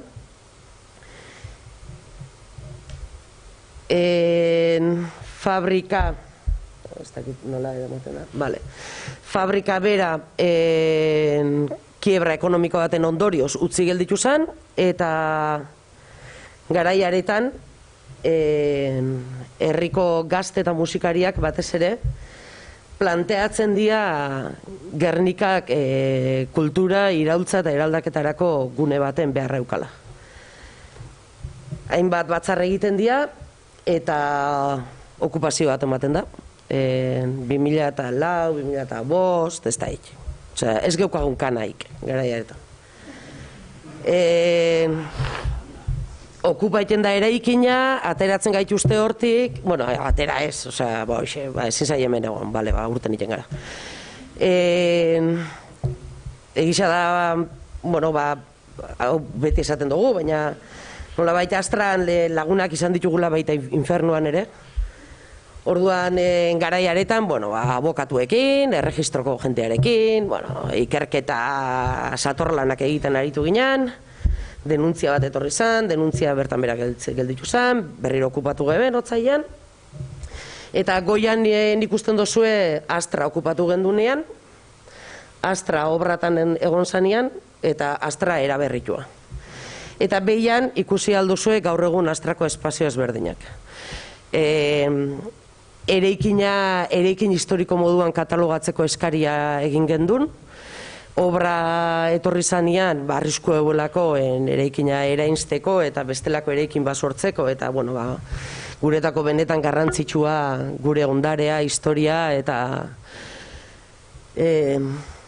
horren presentzia bisuala une hori eukitzea da. Eta nori gaur egun, eraldatzeko aukera eukigeben prozesu bastante luzearen ondorioz. Eta behian ikusten dituzue espazio diafanoa da, kortinak eta teloiak erabiltzen ditugu espazioa sakabanatzeko.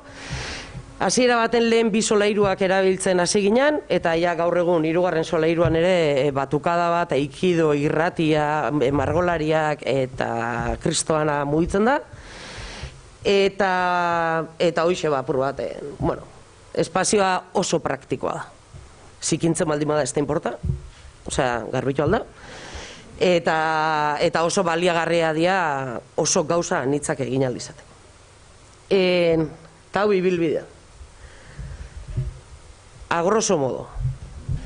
2004an okupazio bat ematen da, eta planteatzen dana gizarteari planteatxesakona da, ez da planteatzen gaztetxe bat, ez da planteatzen gazten proiektu bat, baizik eta planteatzen da Astra Gernikentzako. Hau da, okupazioaren helburua. Astra eraikin publiko bilakatzea, hau da, jabetza herriaren izatea, eraikinarena, eraikina, lehiaketa publiko batera atera izan, saldu egin behar zan, atzetik espekulazio arriskuak eusen. Hori da eskarietako bat, okupazio egiten danean, bigarrena prozesu parte hartzaile baten bidez erabakitzea Astraren etorkizuna, eta hirugarrena, etorkizun hori erabilera sozial da kulturalerako izatea. 3 oinarri horrei jarrita, lehenengo urteetan Astra barruan jarraitzen dugu funtzionatzen, alzan moduan, imaginatu, hainbeste urte utzik egondako eraikin bateko baldintzak zeintzu zian, eta hasten garena da indarmetak eta ariketa bat egiten. Hau da, gazteek edo gazte mugimenduak okupatzen dago eraikina, baina nolabait, olako espazio baten behar izana herri guztiarena da, mugimendu askorena da. Orduan indarmetak eta ariketa bat egiten hasten gara, Astra Gernikentzako leloarekin. Eta hor, ze bildu ginen? Abesbatzak, alargunak, gaztiak, musikariak, feministak, ekologistak, dantzarixak, Gernikan ez zegoen kulturarako, inolako, ez politikarik, ez gunerik, ez egitekorik. Orduan, egia esan hor gizarte boterea oso handia izan zen. Eta honekin batera, hasten dugu parte hartze prozesuak. Beti egon gara bidelagun moduan izan ditugu unibertsitateko parte hartuzeko kideak, gaur egun Jose Misu Malaben ere aritzen dianak. Guretako oso zaila zen modu asambleario baten nola funtzionatu, prozesu parte hartzaile justo, orekatu, demokratiko, bat nola bideratu. Orduan, baliabidea behar genitun, eta hor bidelagun izan ditugu beti, eta egiten dugun lehen urratsa da 0 kilometroa. Eta dia gure oinarri filosofikoak. Hau da, zer gara? Eraikin honen barruan, bizi behar baldin bagara, 30 herri mugimendu ezberdin, adostu behar dugu zeintzu dian gure oinarriak. Eta hor oinarri filosofiko batzuk adosten dira. Urte eta piku pasatzen dugu horretan, hau da, lasai hartu gehen. Osea, garrantzitsua zen. Konturatu behar gara baita 2004an momentu baten gu Astrako asanbladatan topatu ginen kalean elkar agurtzen ez ginen jendea. Egoera soziopolitikoa garaiaretan zein zan, mugimendu politikoen kokapena zein zan, eta gatazka egoera bera, sozialki, nola kudeatzen zan. Astra ireki zanean, izan zan lehenengo, apurtu beharreko lehenengo oztopotako bat. Zala, berdinean kokatzen gara guztiok. Eta oso argi eukita hori, Gernikentzako izan behar zala. Zelakoa zer gertatuko zan, hori dena erabakiko dugu. Baina Gernikentzako izan behar zala argi eukita. Garai horretan alderdi politikoa da, legealdi desente daramana gobernuan, eta guk egiten dugun irakurketa da, gizarte boterearen ondorioz, subastara ateratzen danean, administrazio lokalak eraikina erosi egiten dugu. Beraz, eraikina herriarena da. Lehenengo muga gainditua. Gu kilometroak egiten jarraitzen dugu, 2. kilometroa egiten duen proiektu arkitektonikoa, oinarri filosofiko batzuk adostu ditugu. 2. eraikin honen barruan ze gertatuko da. Orduan, berriro asanbladan dana bat egin ondoren, bakoitzak ze behar izan zituen, ze motatako erabilerak emungotzan ere ikinari, espazioen ezaguarriak zelakoak izan behar zian, orduan arkitektura eta parejadore moduan, karrera amaierako proiektu moduan, bineskak hartu eben ardura proiektu arkitektoniko hori idazteko. Proiektua bageneukan, udalean gobernu aldaketa bat ematen da, eta txosten bat aurkezten dozko esan dez, eraikina arrisku egoeran dauela. Ordan desala jatu behar gendula. Negoziazioak beti izan dia zaiak, oin kriston gerrixa daku, Osa, esatia, negoziatiko gaitasun badaku, baina hola. Ateratzen gara, baina Gernikako beste eraikin bat okupatzen da, eta kasu honetan gaztetxea okupatzen da. Hau da, egorro da disoluzio baten moduan, ez? Osea, astran elkarrik usten ginen horiek disolbitu, eta gazteak okupatzen dabe gaztetxe bat. Kriston dinamikarekin, kriston mugimenduarekin, eta nik uste gainera gaztetxe kontzeptuaren barruan benolabait gaztetxea herriarentzako etxea. Bai, beraiek jarraitzen eben lanketa horrekin. Eta gu jarraitzen geben prozesu parte hartzaileak egiten. Claro, kanpoan ikusi ginen, eta gure proiektu arkitektonikoak esaten eben eraikin hori eraberritzea isa 4 milioi euro ziala. Orduan, imagino, saben, como tabernundik etaten dugu 4 milioi. Osea, ez? Osea, fontana izan lanak egiten badakigu, eta elektrizidade lana bai, baina...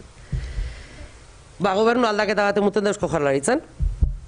Orduan, garaiaretan, ilegalizazio garaiak zian, gobernu aldaketa bat ematen da, urdabeaien Guggenheima planteatzen da, sartzen den alderdi politikoa ez da oso argi kokatzen Guggenheimaren inguruan, eta kulturarako fabrikak eta olako kontuekin dator, aurkezten dotzagu Astra proiektua, eta 1.000.000 eta 500.000 euroko finantziazioa jartzen da eraikina eraberritzeko.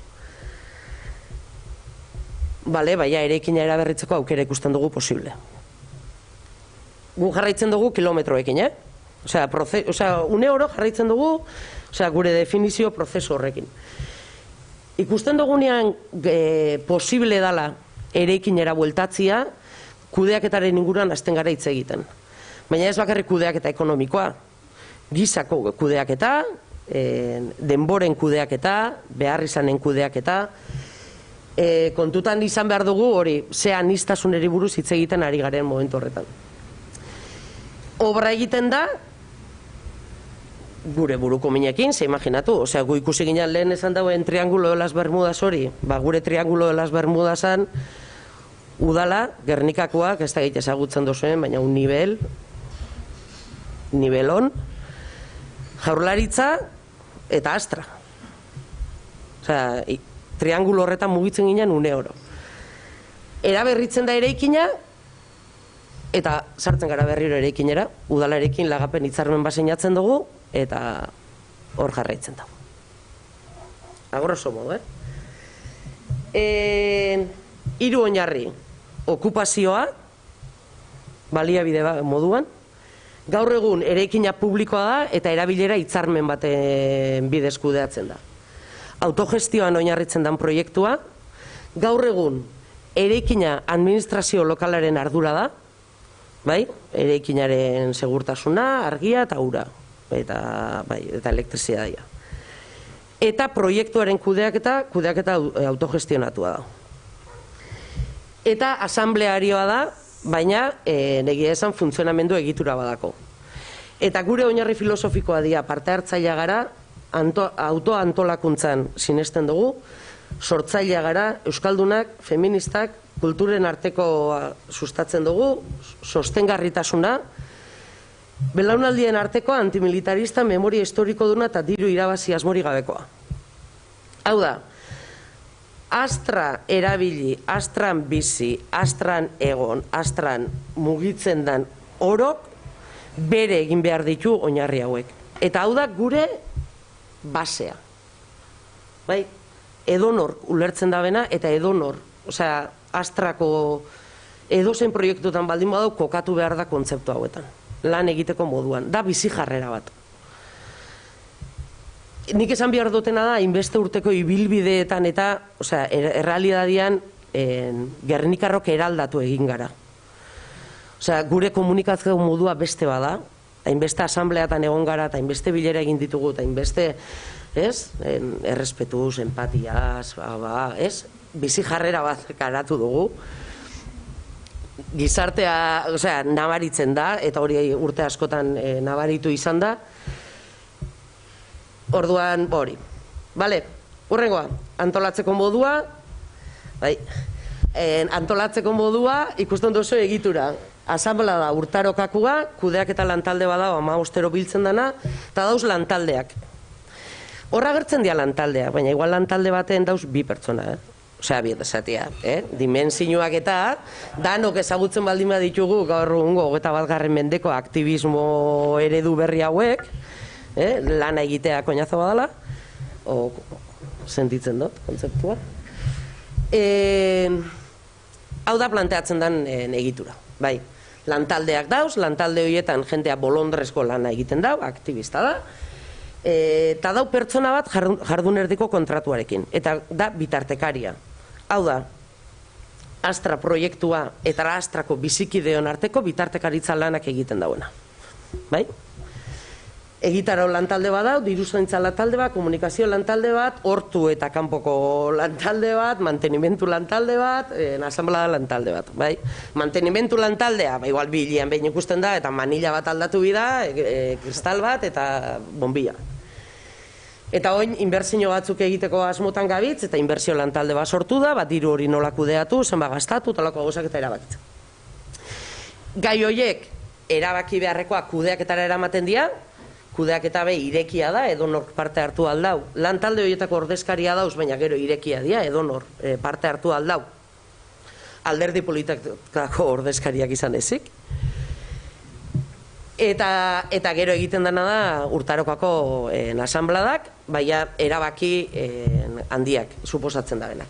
Eta apur bat ikusteko Astra nortzu bizi garen, hauek dira momentu honetan beraien eguneroko dinamika Astran gauzatzen dauen eragileak. Dakogu batukada bat, Euskal Herrian euskeraz, metal fabrika bat, txosna batzordea, gure esku, sare, elikadura buru jabetza, apostazia lantalde bat, Gernikati Bundura, Idea Zur, Lekuek, Egurre Gazte Asamblada, Ernai, GKS, Itaia, bai? Memoria historikoa lantzen dauen taldeak, elikadura buru jabetza, gatazken kudeak eta gizartean iztasuna, ikasle borroka, feminismoa, hezkuntza, heziketa, musika, Gazte Asamblada, herrien askapen da erabaki eskubidea, zinema, irratia, bertsolaritza, kirola, apostazia. Bai. Eta horra arte. Ez dela gutxi, ez dela gutxi. Hemen ikusi dugu Astraren argazki bat, jorratzen dituen eremu eta prozesu guztien ondorio dena, eta Astra bezala badira beste hainbat espazio eta proiektu horien artean dinamoa dago. Zer da dinamoa, nola azalduko zenuke labur?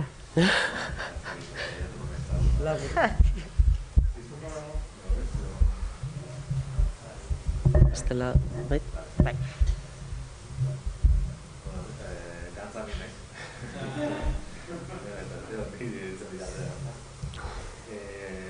Dinamoa esplikatu aurretik jo, espartzeko zeharik gabe, baina pixka bat esplikatu dut Azpeitiak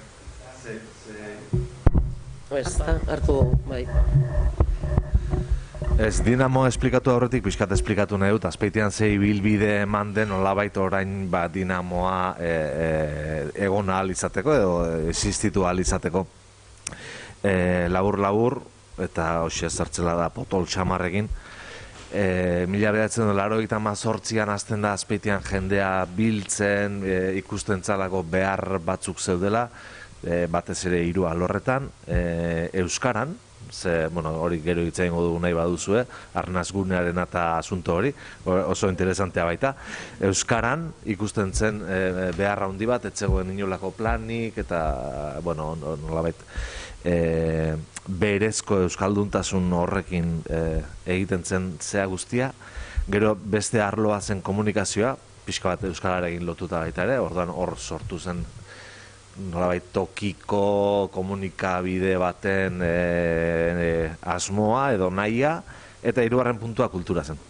Orduan, hor sortzen da Eustarria Kultur Koordinadora, eta hor hasten dira pixkat herriko eragileak biltzen, eta nolabait proposamenak edo bideratzen. Alde batetik udalarekin harremanetan nolabait lortzen da euskara patronatu bat eta jartzea eta hizkuntza normalizaziorako plangintzak eta txertatzea herriko udaleko politiketan. Bestalde gero Eustarria sortzen da, herriko azpitiko komunikabidea. Hasieran aldizkaria, gero sarean ere bai, eta orain, eraldaketa edo beste prozesu batean daude. Eta hirugarren hanka erren geratu zena kulturarena izan zen, eta hor gertatu zena izan zen Azpeitian, garai hartan, 2005 ingurua sari naiz, aretorik gabe geratu zen herria, lehendik zeuden bi aretoak bat pribatua zen eta etxeak egiteko eraitsi zuten, eta bestea Elizarena zen, eta udalak erosi zion Elizari areto hori, Soreazu zine zaharra, eta eraitsi egin zuen berria egiteko, eta hor hasi zen egiten olako eraikin handi bat. Pena daukat, irudiak ez ekarri izana baina, sarean begiratu nahi dauzue, kulturaz.eus edo dinama.eus edo zerbait topatuko duzue. Kontua da, udalak egiten du eraikin handi bat, berez kulturgune bat izan nahi zuena, baina nolabait kulturtaldeekin eta egindako elkarrezketetan eta ez da hitz egiten kulturtaldeek ze behar dauzkaten, edo zer dinamika dauzkaten, edo zer egin asmo duten, edo dena delakoa. Baizik eta esaten zaiena da, zuek 30 metro karratuko gela batekin konforme. Eta, hola egiten da hori, eta egiten da eraikin monstruoso bat, eta orain han gaude. Orduan, hori egiten da, eta aldi berian gertatzen dena da, San Agustin lehen Eliza zena, herriko plazan dagoena, pixkat Astraren estiloko jugada batekin, Zapateroren diru laguntzekin berritzea lortzen da, eta Azpeitiko kultur maila 2006-2007 inguru hortan sortzen dena, hau da lehen Uztarriatik erren geratutako atala Azpeitiko kultur maila sortzen da hori lantzeko, eta Azpeitiko kultur maila nolabait hasten da indarra egiten kulturgune berritu hori edo izateko herriko kultur mugimenduarentzat eta herriko kultur mugimenduak kudeatua. Hori da borrokaren klabe nagusia. Eta orduan, lortzen du azkenean udalak lehiaketa publiko batera ateratzea, San Agustin kulturgunea, lehiaketa publiko hori 0 euroren truke da.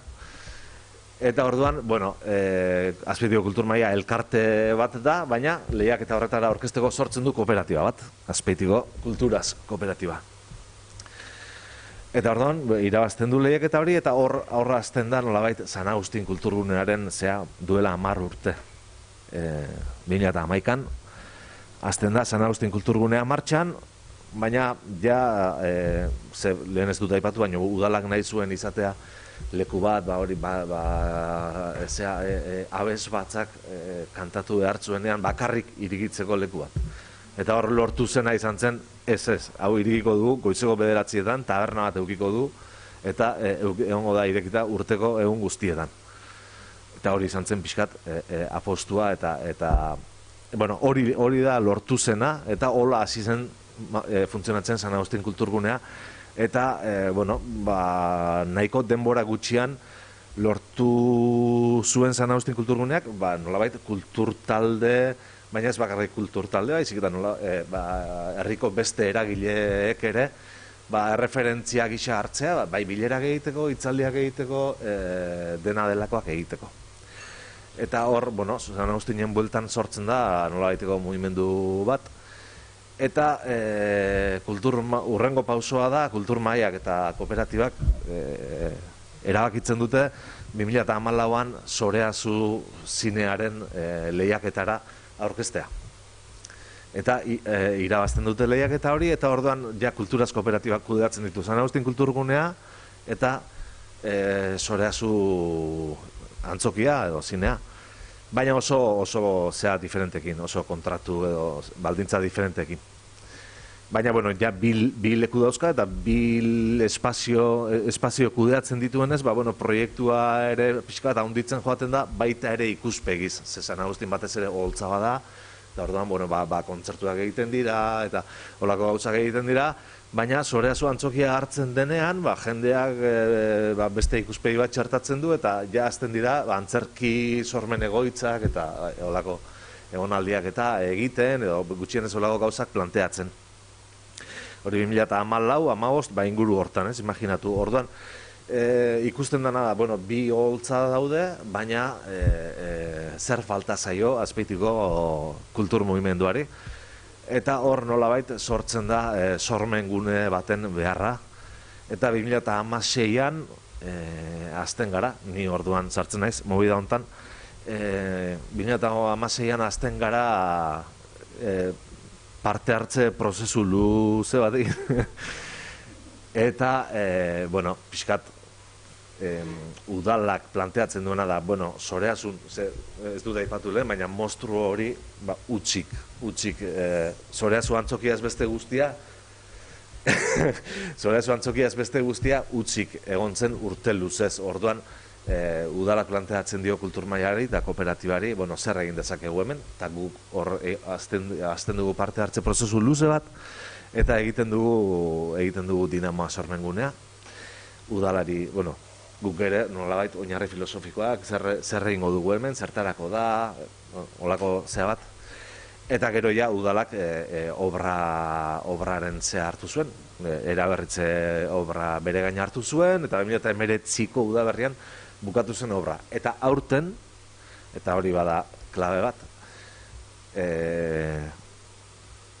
lortu du Azpeitiko kulturaz kooperatibak, edo lortu du udalak, nahi bada, hitzarmen kolektibo, hitzarmen bat sinatzea, lankidetza hitzarmen bat, udalaren eta kooperatibaren artean, hirugune horiek kudeatzeko, San Agustin, Soreazu eta Dinamoa, baina ez lehen bezala kontratu diferentekin, baizik eta baldintza berdinekin, eta, bueno, ez dakit, zenbat urterako, lau gehi lau, edo ez dakit nola dan, baina, bueno, pentsat zerbait, ez? Olako rekonozimentu moduko bat. Eta ez dut ezer kontatu? Osea, Dinamoari buruz ez dut ezer kontatu, baina, bueno, bai, zure kubataren zai. Bai, zorionez bestelako espazioetan izan, espazio digitaletan, ere halako proiektuak gertuagotik ezagutzeko aukera daukagunez, bai, gonbitalizatzen dugu mendi, bai Dinamo, eta bai Astraren espazioaren inguruko zetasunak ezagutzera. Beste korapilo bat edo oinarri bat nahiko genuke landu orain, bi proiektu ikusi ditugu, bi prozesu eta ezaugarri ezberdinetakoak direnak, bere bizikoak euskal kulturgintzaren transmisiorako, baina akaso bat denborarekin ez, plazak edo aretoak, ere bai aldatu egin dira. Orduan galdera da nolako plaza behar du euskal kulturgintzak gaur egun, edo etorkizunerako erronkei heldu ahal izateko. Eta ze oztopo edo ze aukera ikusten dituzue egiteke edo dagoneko irekita dauden bide horietan. Bai, zeu. Galdera haueri eta, hola esango txat, osea, atzo gauean, ardo botella batekin, ardo botella baten konpainiarekin, eta azken urteetako gure refleksioa kontutan hartuta. Eta esan ez dela Astran ez dugula honen ninguna nola espreski nitzegin. Plazen inguruan eta bizileku bat, sorleku bat, eta elkar ikusi, elkar xirikatu, elkar besarkatu, elkarrekin azarratu beharrezkoa dakogu.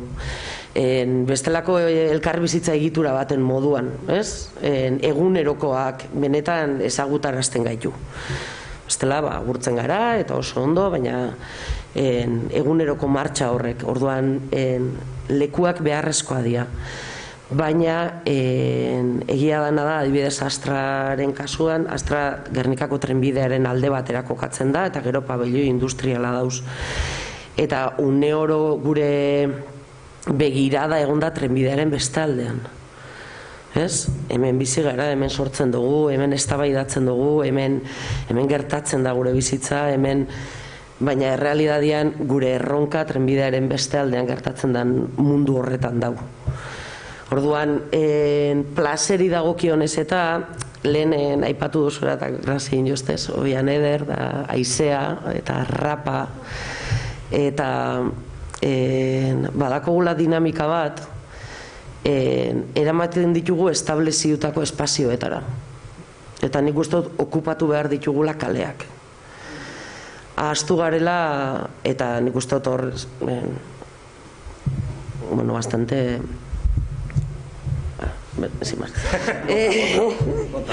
Bai, lehen bestia hori politikamente korrektu izatearen hau, streamingetik edo osan nahi hau. Ez dakitzu nor dauen atzera.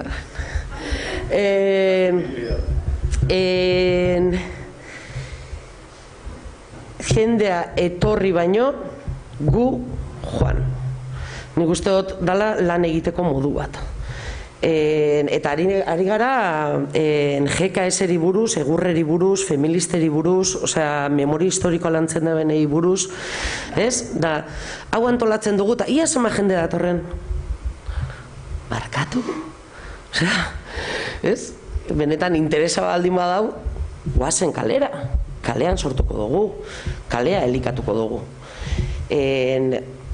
Administrazio publikoak eta politika formalak ohitu gaitu lau pareten artera bizitzera. Eta ahaztu gara kalea gurea dela. Ulertzen? Orduan, kalea okupatzearen aldeko autua egin behar dugula. Eta zeintzu dira tokiak? Astra da tokia, baina herria bebai, eta etxea bebai, eta ikastetxea bebai, eta lantokia, eta bizitokia, eta taberna, eta kalea. Kultur transmisiorako espazio guztiak dira baliagarri, erabili behar ditugu. Formatueri dagokionez, nik uste dut hemen jarri dutela, originaltasun gutxi, edaria, musika eta jaia, beti erdigunean. Ez dakigu beste modu batera egiten, bestela ez gara zoriontsuak. Formatuen anistasuna. Bai, handia, txikinak, ertainak, jende asko gerturatuko dana, baina jende gutxi ere bai. Zergatik ez hitzaldi bat, hirukiderekin da esan mundiala izan da. Balorean jartzea, txikia, eta ez beti handiaren aurrean. Moldagarritasuna eduki behar dugula, egokitu behar garela. Eta nabil edozein mugimenduri buruz, ze Astra bera da eraikin bat, NIF bat, erregistroan dagoen NIF bat, baina realitatean Astra egiten dabe posible horra gertu dira eta mapiku elkarte horiek, eta gero aktivismoan funtzionatzen daben jendeak. Gero, gaur egungo ohiturak, laburrak, unekoak, intentsitate altukoak, iraupen laburrekoak. Hemengo nor jaio da 2000 urtetik aurrera? Inor, ez da? Gu beste mundu batekoa ga, beste errealitate batekoa ga, beste egiteko modu batzu ditugu.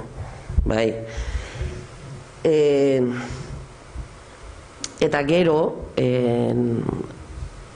asko dau irakurteko, asko dau ikusteko, asko dau aztertzeko, asko dau, orduan, atentzioa dispersatu egitexako.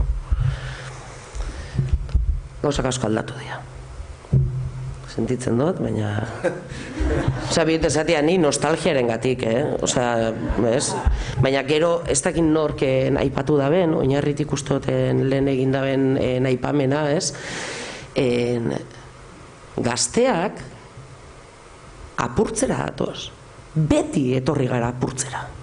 Beti. Ulertzen, establezitu da beste norbaitek erabaki da bena. Nik erabakitzeko eskubidea dakot, erabaki nahi dut. Gizarte egitura honetan, sentitzen du, baina adintarte bakoitza bere errola dako. Eta gazteena iraultza da. Ordan, espazioi dagokionez hori. Ze erronka, hola, botako dana, atzo gabian inako reflexioa, nik ustot ikasiteko lekzioa konpartio, baina konpartio, bai, ez hau horrela da, hau horrela egiten da, ez, osea, nik gorroto neben nire gurasoak horrela hitz egiten ustainean, berdina, konfidantza euki behar dugu.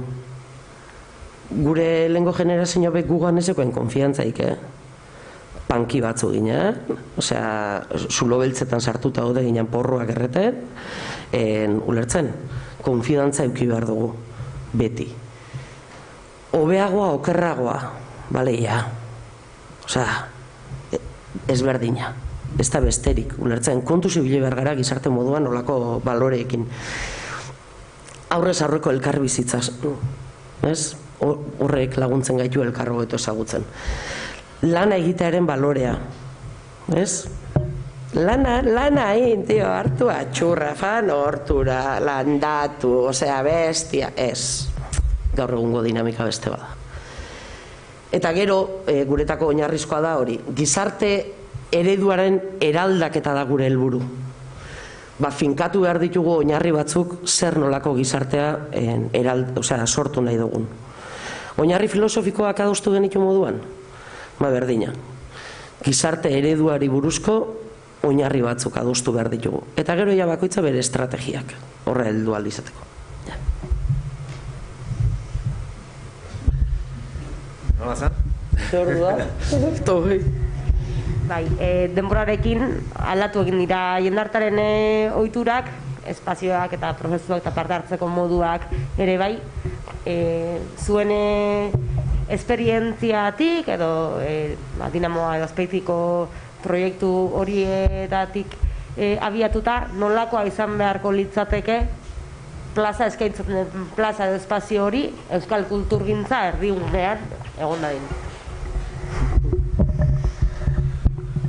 Bueno, nik uste dut Azpeitian kulturaz kooperatiba saiatzen dela, bere egitekoa baita, besteak beste, saiatzen dela plazak eskaintzen euskal kultur sorkuntzari, euskarazkoari bakarrik ere ez, beste gauza batzuk ere egoten dira, eta desente, baina euskarazkoari ere bai,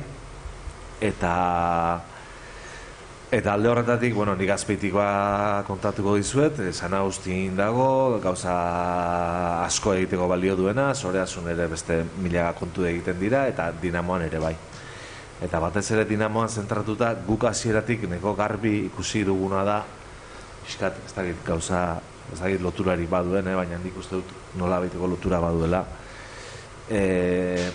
Saiatu gara hasieratik planteatzen transmisioa ez guk badakigu eta zuk ez dakizu eta zuk hau jakin behar duzu.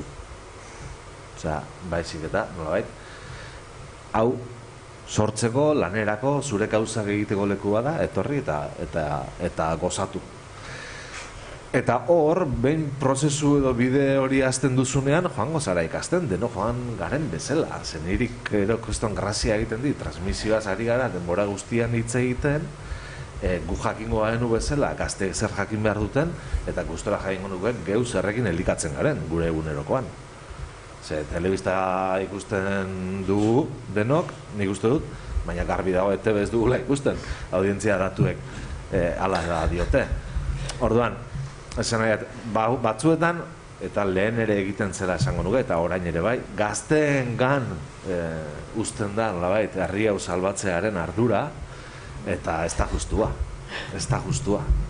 Orduan, gu Dinamotik, denbora guztian, saiatu garena, Dinamoa, lehen ez dut esan, da orain esango dut, Dinamoa da sormengune bat, eta gauza simple bat, da lanerako leku bat. Eta da, sortzaileentzako babes bat, giro bat, gauza konpartitzeko leku bat, hiru ildo dauzkagu beti oso presente da sortu ikasi eman hori era askotara egin daiteke, eta hori da aberasgarria.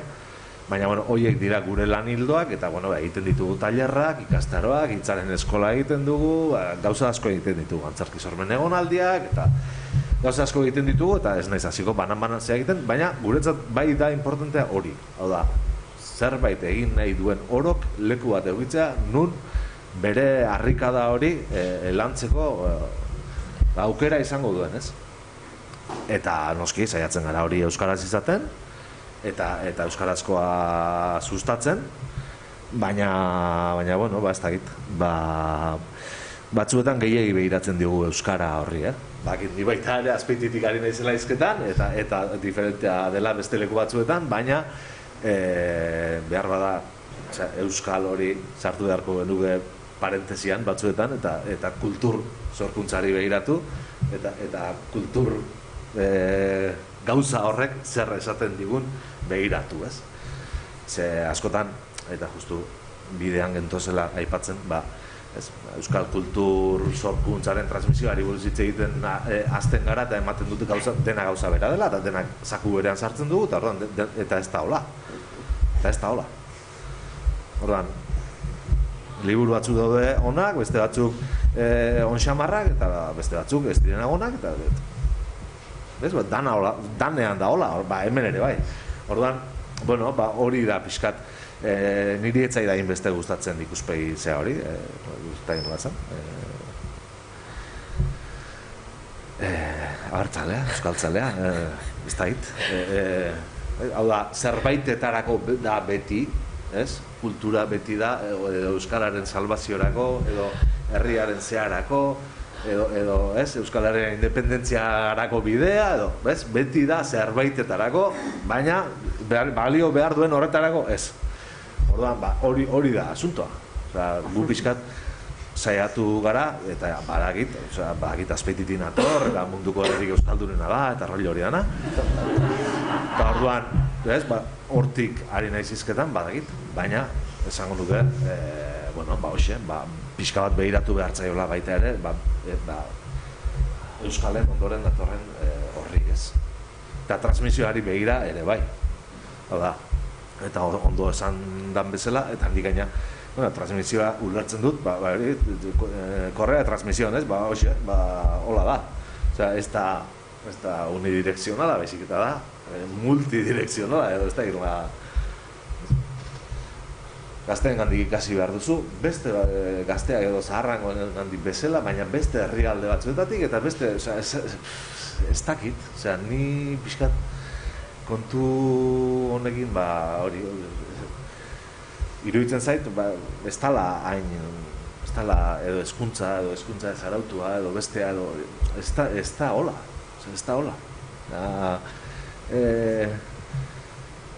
gazte batek eukiko du bere mundua eraikitzeko gogoa, eta zena ez ezati, ni holako lekuetan sentitzen ez oso zaharra, guk egiten behar duguna erretiratu, eta lekua utzi. Zena ez ez, beti ari gara esaten gazte eta gazteek, ez da, egingo dute, gogoa daukatena, edo nahi dutena, edo aldutena, edo tokia ustea edo tokia egitea bera ere ez da izaten hain erraza ordea, zentzu horretan, ekarpenetarako tartea ireki aurretik, etorkizunari begira jarriko zaituztet biak, zentzuk izan behar dira zuen ustetan geroari begirako erronkak halako espazioetan.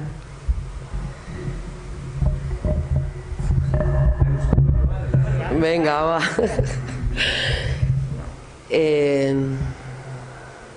nik pertsonalki adibidez, beti pentsau izan dut, astrari gertatu altsako noberena, dala berriro okupatzia. hori izango litzatekela gertatu, osea, proiektu moduan etorkizunera begira gertatu altsako noberena. Dala, beste mugimendu, sektore, forma batek, pentsamendu batek, danadalakoak, astra okupatzia, eta ikasi dugunarekin, egin dugunarekin, sortu dugunarekin, garenarenekin, ze gara. Osea, nik uste eta azten dugula batzutan dela, une oro, egotea txip horrekin de, abunetarako, ez? Lehen esan da baina, ez tia, ez helburu pedagogikoik, ez didaktikoik, ez letxe. Osea, ulertzen, behar izan pertsonal bada, behar izan kolektibo bada, behar izan mental bada, behar izan kultural bada, komunitario bada, osea, hortan oinarritzen baldin bagara. Orduan, etorkizunari begira nik ez da hitz, balen aipatu dutenak, ez? Itxi daigun epaitzeari, esaten zer egin behar dan, bihurtu daitezen bide lagun, eta ez gidari, ez da hitz. Eta gero azkenengoan azaltzen da, ez? Baina etorkizunaren sorkuntza etxetik hasten da. Egunerokotik hasten da, egiteko moduetatik hasten da, eta nik uste dut hori, finkatu behar ditugula horiek. Osea, bai guregan, eta bai gure kolektiboetan, eta gure inguruetan, egiteko moduak. Hori. Etorkizuneko erronkak ez dakit.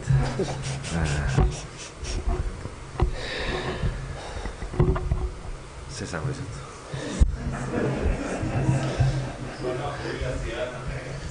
Bai, hartu goniki, lehen bailen. Ez da gizien diren etorkizuneko erronkak. Ni pixkat lehen Mikele aipatu duen arnazgunearena nik hori Azpeitian oso garbi ikusten dut. Eta da, hori munduko herririk euskaldunena gara, eta arnazgunea gara, eta gainera arnazguneetan arnazguneena, baina itogune ikaragarria ere bai. Esatean oian oinatikoa naiz, kontuz kompetentzia. Ni azkritikoa.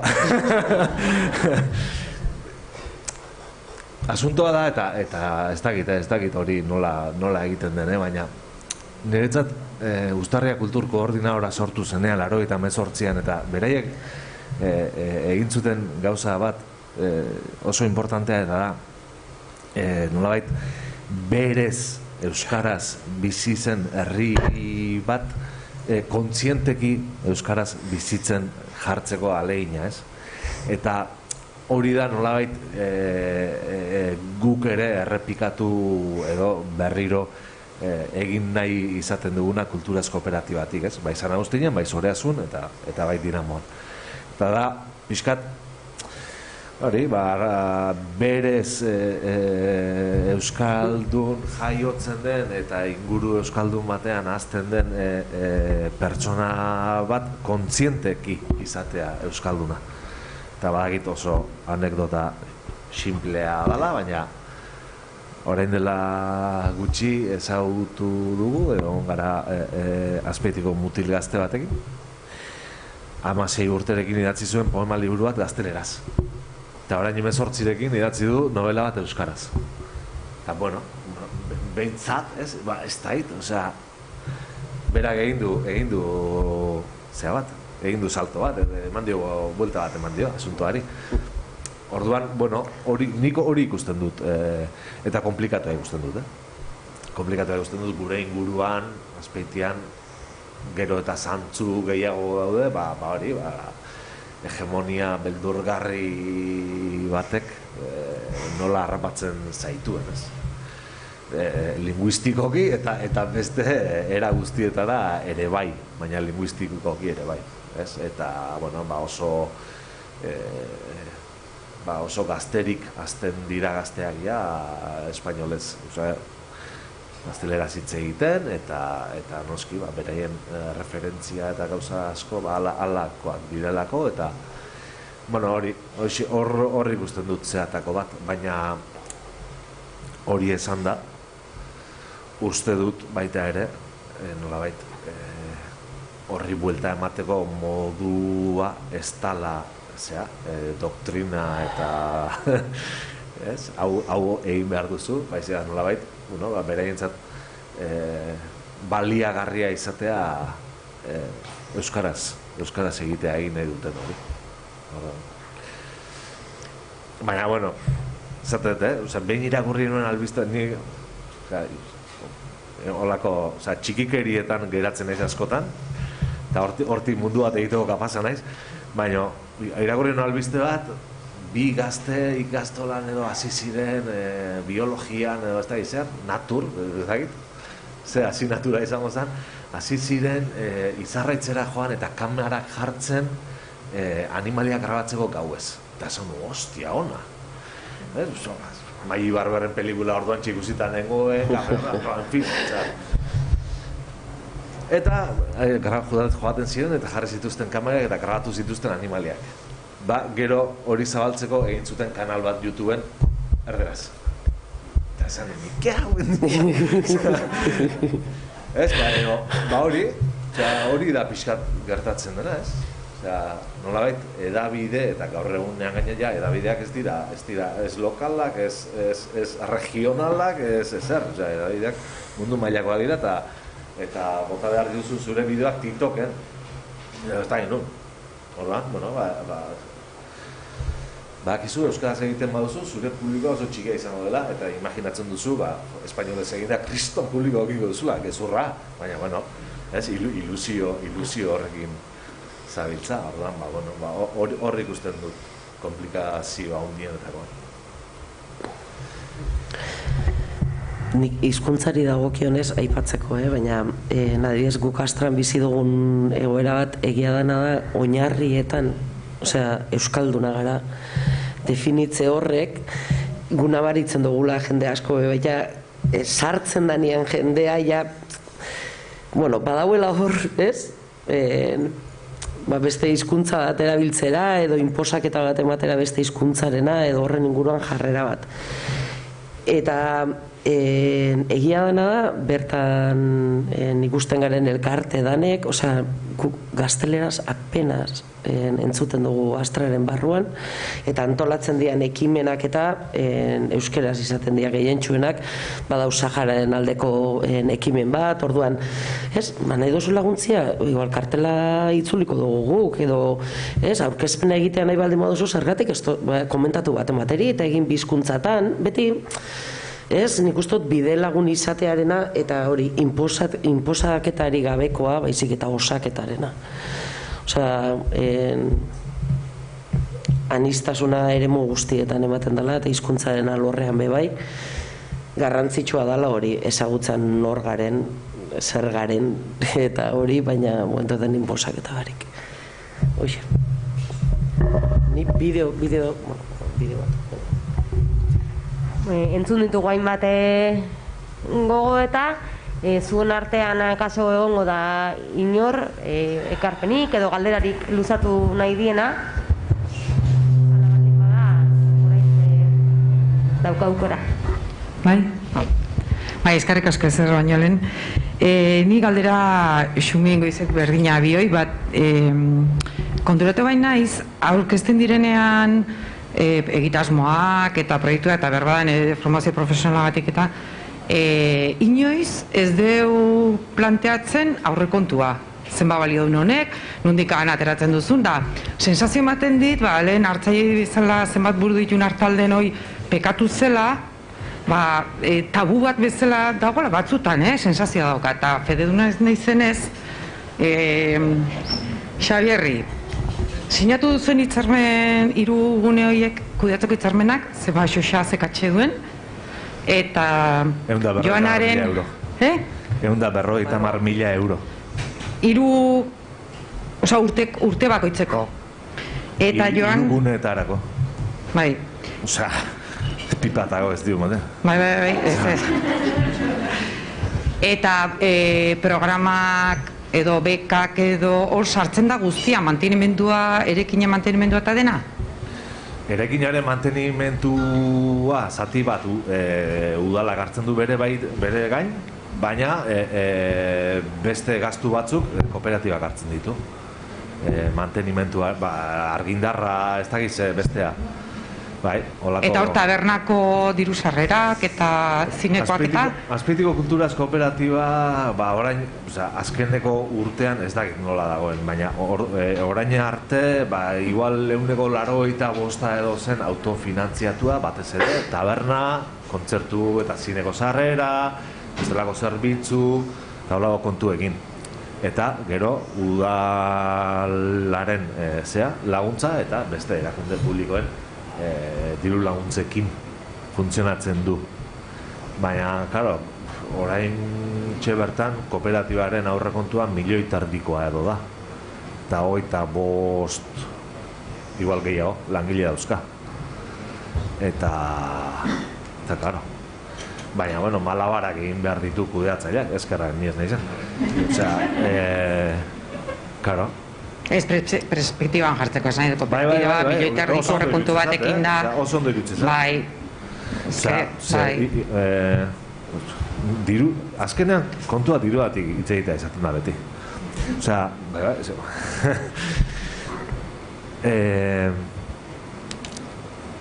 sorgune diru laguntza jaso dugu lehenengo aldiz, osea, Eusko Jaurlaritzan sorgune diru laguntza jaso dugu lehenengo aldiz, 60.000 euro dira. Eta ematen du la hostia dela guretzat. 60.000 euro zer dira. Gero, ez du zertago maten. Ez du zertago maten. Neurri hontan, esan nahi dut, langile asko dauzkan eta dinamika potola daukan kooperatiba batean, dinamoan, esango dizut, hitzaren eskola antolatzea kostatzen zaigu 25.000 euro. 25.000 euro. Sarreretatik, matrikuletatik, eta izan ateratzen ditugun, igual 2.000 ere ez. Zeren presioa aipatu guk esan genuen. Presioa ez da dila inorentzat oztopo izan, hemen apuntatzeko. Eta jarri genuen, euskeria bat. 375 euro, 6 hilabeteko ikastaro bat, aurten, Ula Irurta hoiena, hoi argila, Mariluz Esteban, Koldal Mandoz eta ize bestea bat, 375 euro. Euskeria bat ateratzen du hortik eta gastua ikaragarria da. Orduan, gero, egin behar dira, olako gauza egin behar dira, malabarak. Ez, baina batez ere argazki ikusteagatik, bere osotasunean beste realitate batzutatik eta, eskertzen dut. Baina esan nahi dut, udalarekin hitzarmena sinatzea ere importantea izan da, baina ekonomikoki ez dizu ezer bermatzen, Ez gehiago pentsatzen nuen, egia esan diazunean harrituta geratu naiz. Zerbait, bai. Eta Joanari, mantenimentua baita administrazioak ordaintzen dizu eta zuek jarduna kudeatzeko eta, aurrekontu buruz. Bale,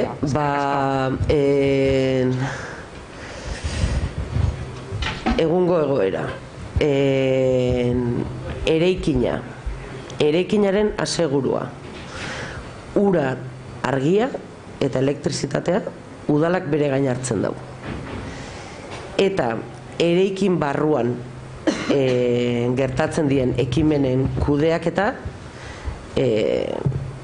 astrak egiten dau, diru zaintza lan talde badau. Diru sarrerak nundik sartzen dira, bai? Ez eta asmau. Tabernatik. Tabernatik eta tabernatik. Hola. Berak aipatzen da moduan, momentu batzutan guk adibidez urteetan kontzertuak, antzerki saioak eta sarrera soziala 5 euro. Eta egia dana pandemia egoeraren ondoren eta bestelako hausnarketa batzuk egin ditugula bai, eta batzutan puritanismoa gehiagi erori izan garela kontu batzutan. Orduan, hori da egoera. Azken urte honetan diru laguntza eskatu zen eraikinaren eraberritza egiteko eta pandemiaren ondoren beste diru laguntza bat eskatu da sorgunera konponketa txiki batzuk egiteko. Muy oficialmente es. dauz gastu pila bat astraren barruan. Hasita orain arte eduki ditugu bi bitartekari egun erdiz. Hau da, hilean 2000 eta piku euroko gastu bat soldatatan. Gehi, garbitasun materiala, tabernako proveedoriak, falta jende behin danak. Zenbakiak, gura aldumozu, memoria kaleratzen ditugu urtero, zenbat ekintza egiten dira, zenbat elkarte, zenbat diru, eta azken txostenaren arabera, Astra eraikinak urtean suposatzen eben aurrekontuaren, 3 eren Astrak bere gain hartzen ditu, ez 3 laurden Astrak bere gain hartzen ditu, eta laurden bat udalak. Urtearen amaieran, Oin hori bai, zenbaki gorriak dira, gure bizilagunak, baina hola... diru zaintzakoak kriston mehituak, hemen da berdina, talde bakoitza batzuk bere ardura ditu eta dana alakoak, baina Astran egon dia garaiak adibidez aportazio pertsonalak egin dianak. Batek 3.000, bestiak 2.000, bestiak ez da gizen bat, ordaindu ahal izateko gastuak eta gero sartzen zanean, devolbiuko zan. Horrela funtzionatu izan dugu beti. Ez dakit, ez nau diru laguntza lantaldean, orduan ez dakit. Baina, ontxe mungotzut, eskatu duten azken memoria, eta diru zaintza lantaldekoak oso fina dira, eta batez begundan adoz pantalla baten aurrean, orduan erantzun doztai, eta esango dutzet, egiratukat.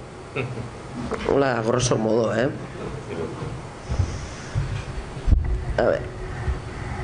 Bien bitartean beste norbaitek aparteko gogo eta edo galderarik luzatu nahi badu?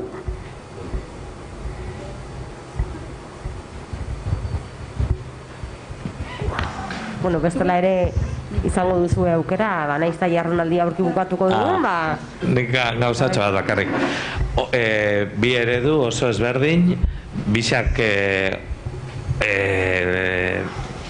niretako behintzat izan dira eredugarriak, ez neban hitz hori esan naiz, errepiko bainez, berdin dotza, oso garbi dakat, sekulako prozesua hain da Azpeitxin, sekulako hain da Gernikan, oso ezberdinak dira, baina asko ikasteko dago bisetatik, eta nahi izan ezkero beste dozein herrik horrelako proiektua garatu, badaki nora begiratu, eta badaki zein aztertu, hau Euskal Herrian badauz beste batzuk, eta moldatu berera.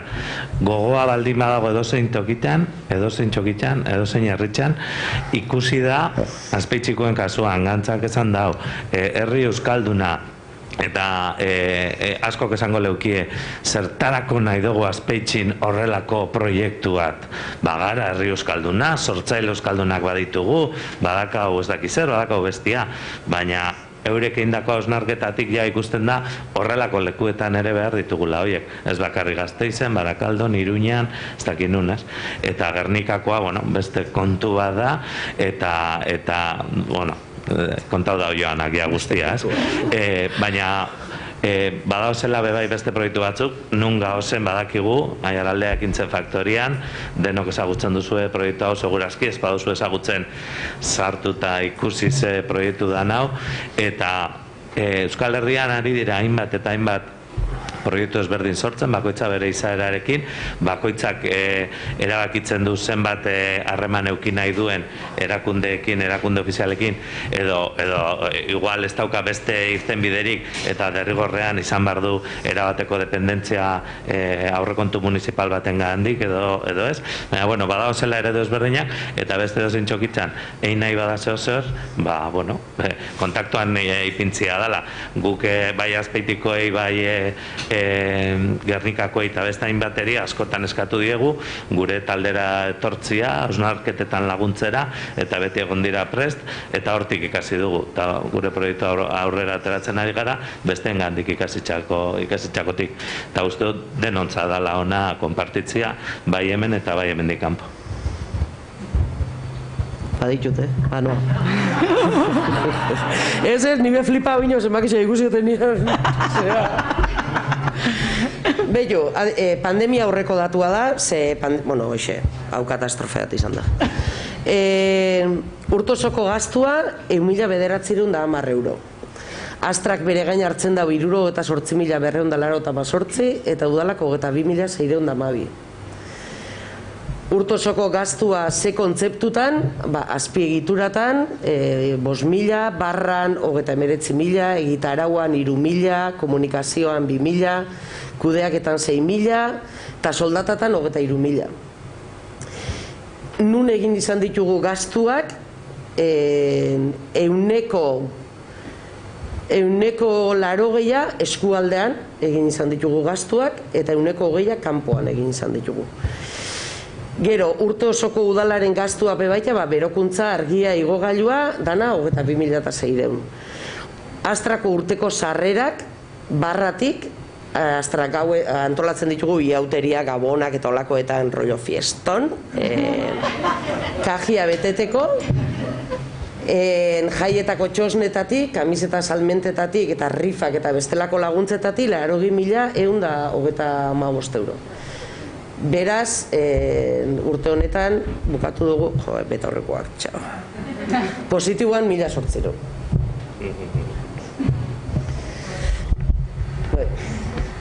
Bueno, hortze, beraz, gogoetak bezain positiboak diren emaitzak ere ematen dituela kulturgintzak batzutan, eta bezala horien bila jarraitzeko asmoa. Besterik gabe... Nik gonbita egin nahi dutzuet bideotxo bat ikustera. Bai, 2 minutu. Bai. Eta igual bukatzeko, bideoakin bukatzea politiagoa izango da nire hitzekin baino, orduan.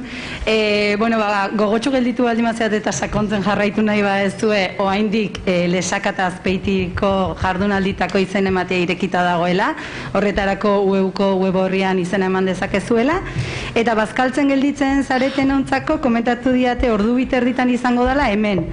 Orduan bitartean gu kantinan zerbait hartzea ertetzeko, beraiek hau antolatu ahal izateko. Eta eskerrik asko denei eta hurren arte.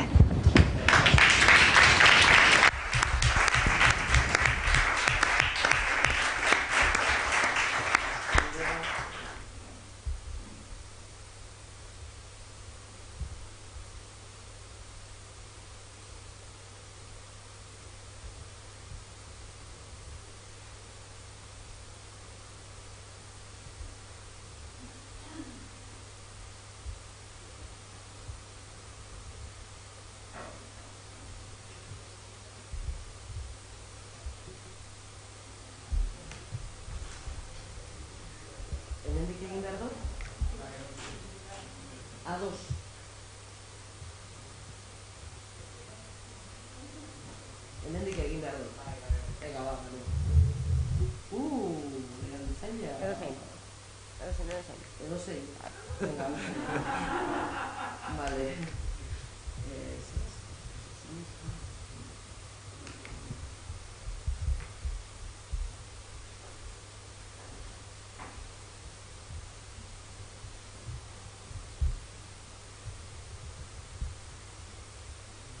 Beste ikusten...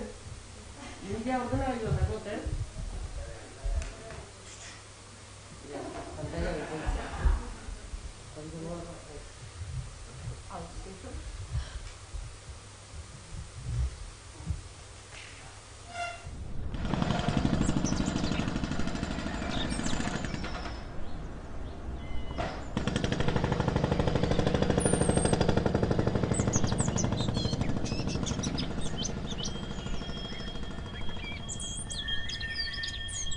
Isilik doa hene itzala, ubideko. Batzuetan, ateko zarraiaren zulotik.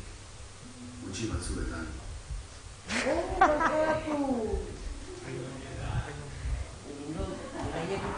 Intentzioa hona zen. Eta bakar batzuetan, zeru ertzaren mugen gainetik.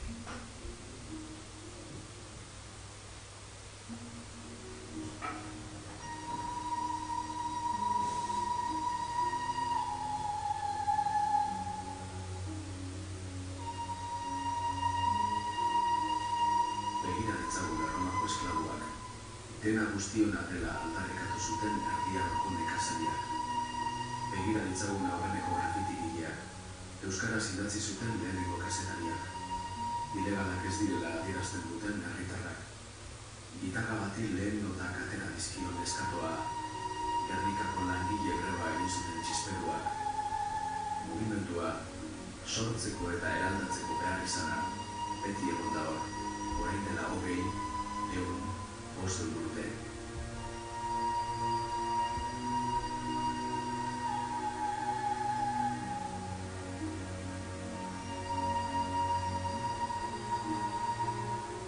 Horiek guztiak izan nahi dugu gaur.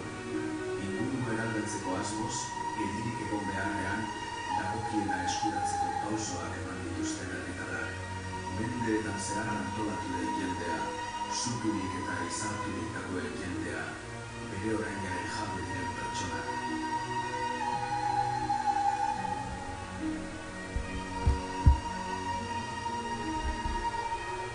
Begira ditzagun gazte haiek, zelan bultzatu zuten trenbidea 2005ko abenduaren 24 zartan, zelan batu zitzaizkien beste asko guztien artean Astra proiektua zelebratzeko, zelan entzun zuten behin baino gehiagotan ezetz, ezinezkoa dela, zelan eratu ziren hainbestetan, zelan egin zituzten 1-2 kilometro autogestioaren bidean, zelan bihurtu zuten heriotzaren fabrika, bizitzaren fabrika, zelan okupatu behar izan zuten 3 aldiz, zelan ikasi zuten bidea dela helburua baino garrantzitsuagoa, zelan begiratu zioten ezinezkoari zeruertzaren nube gainetik bera okupatzeko.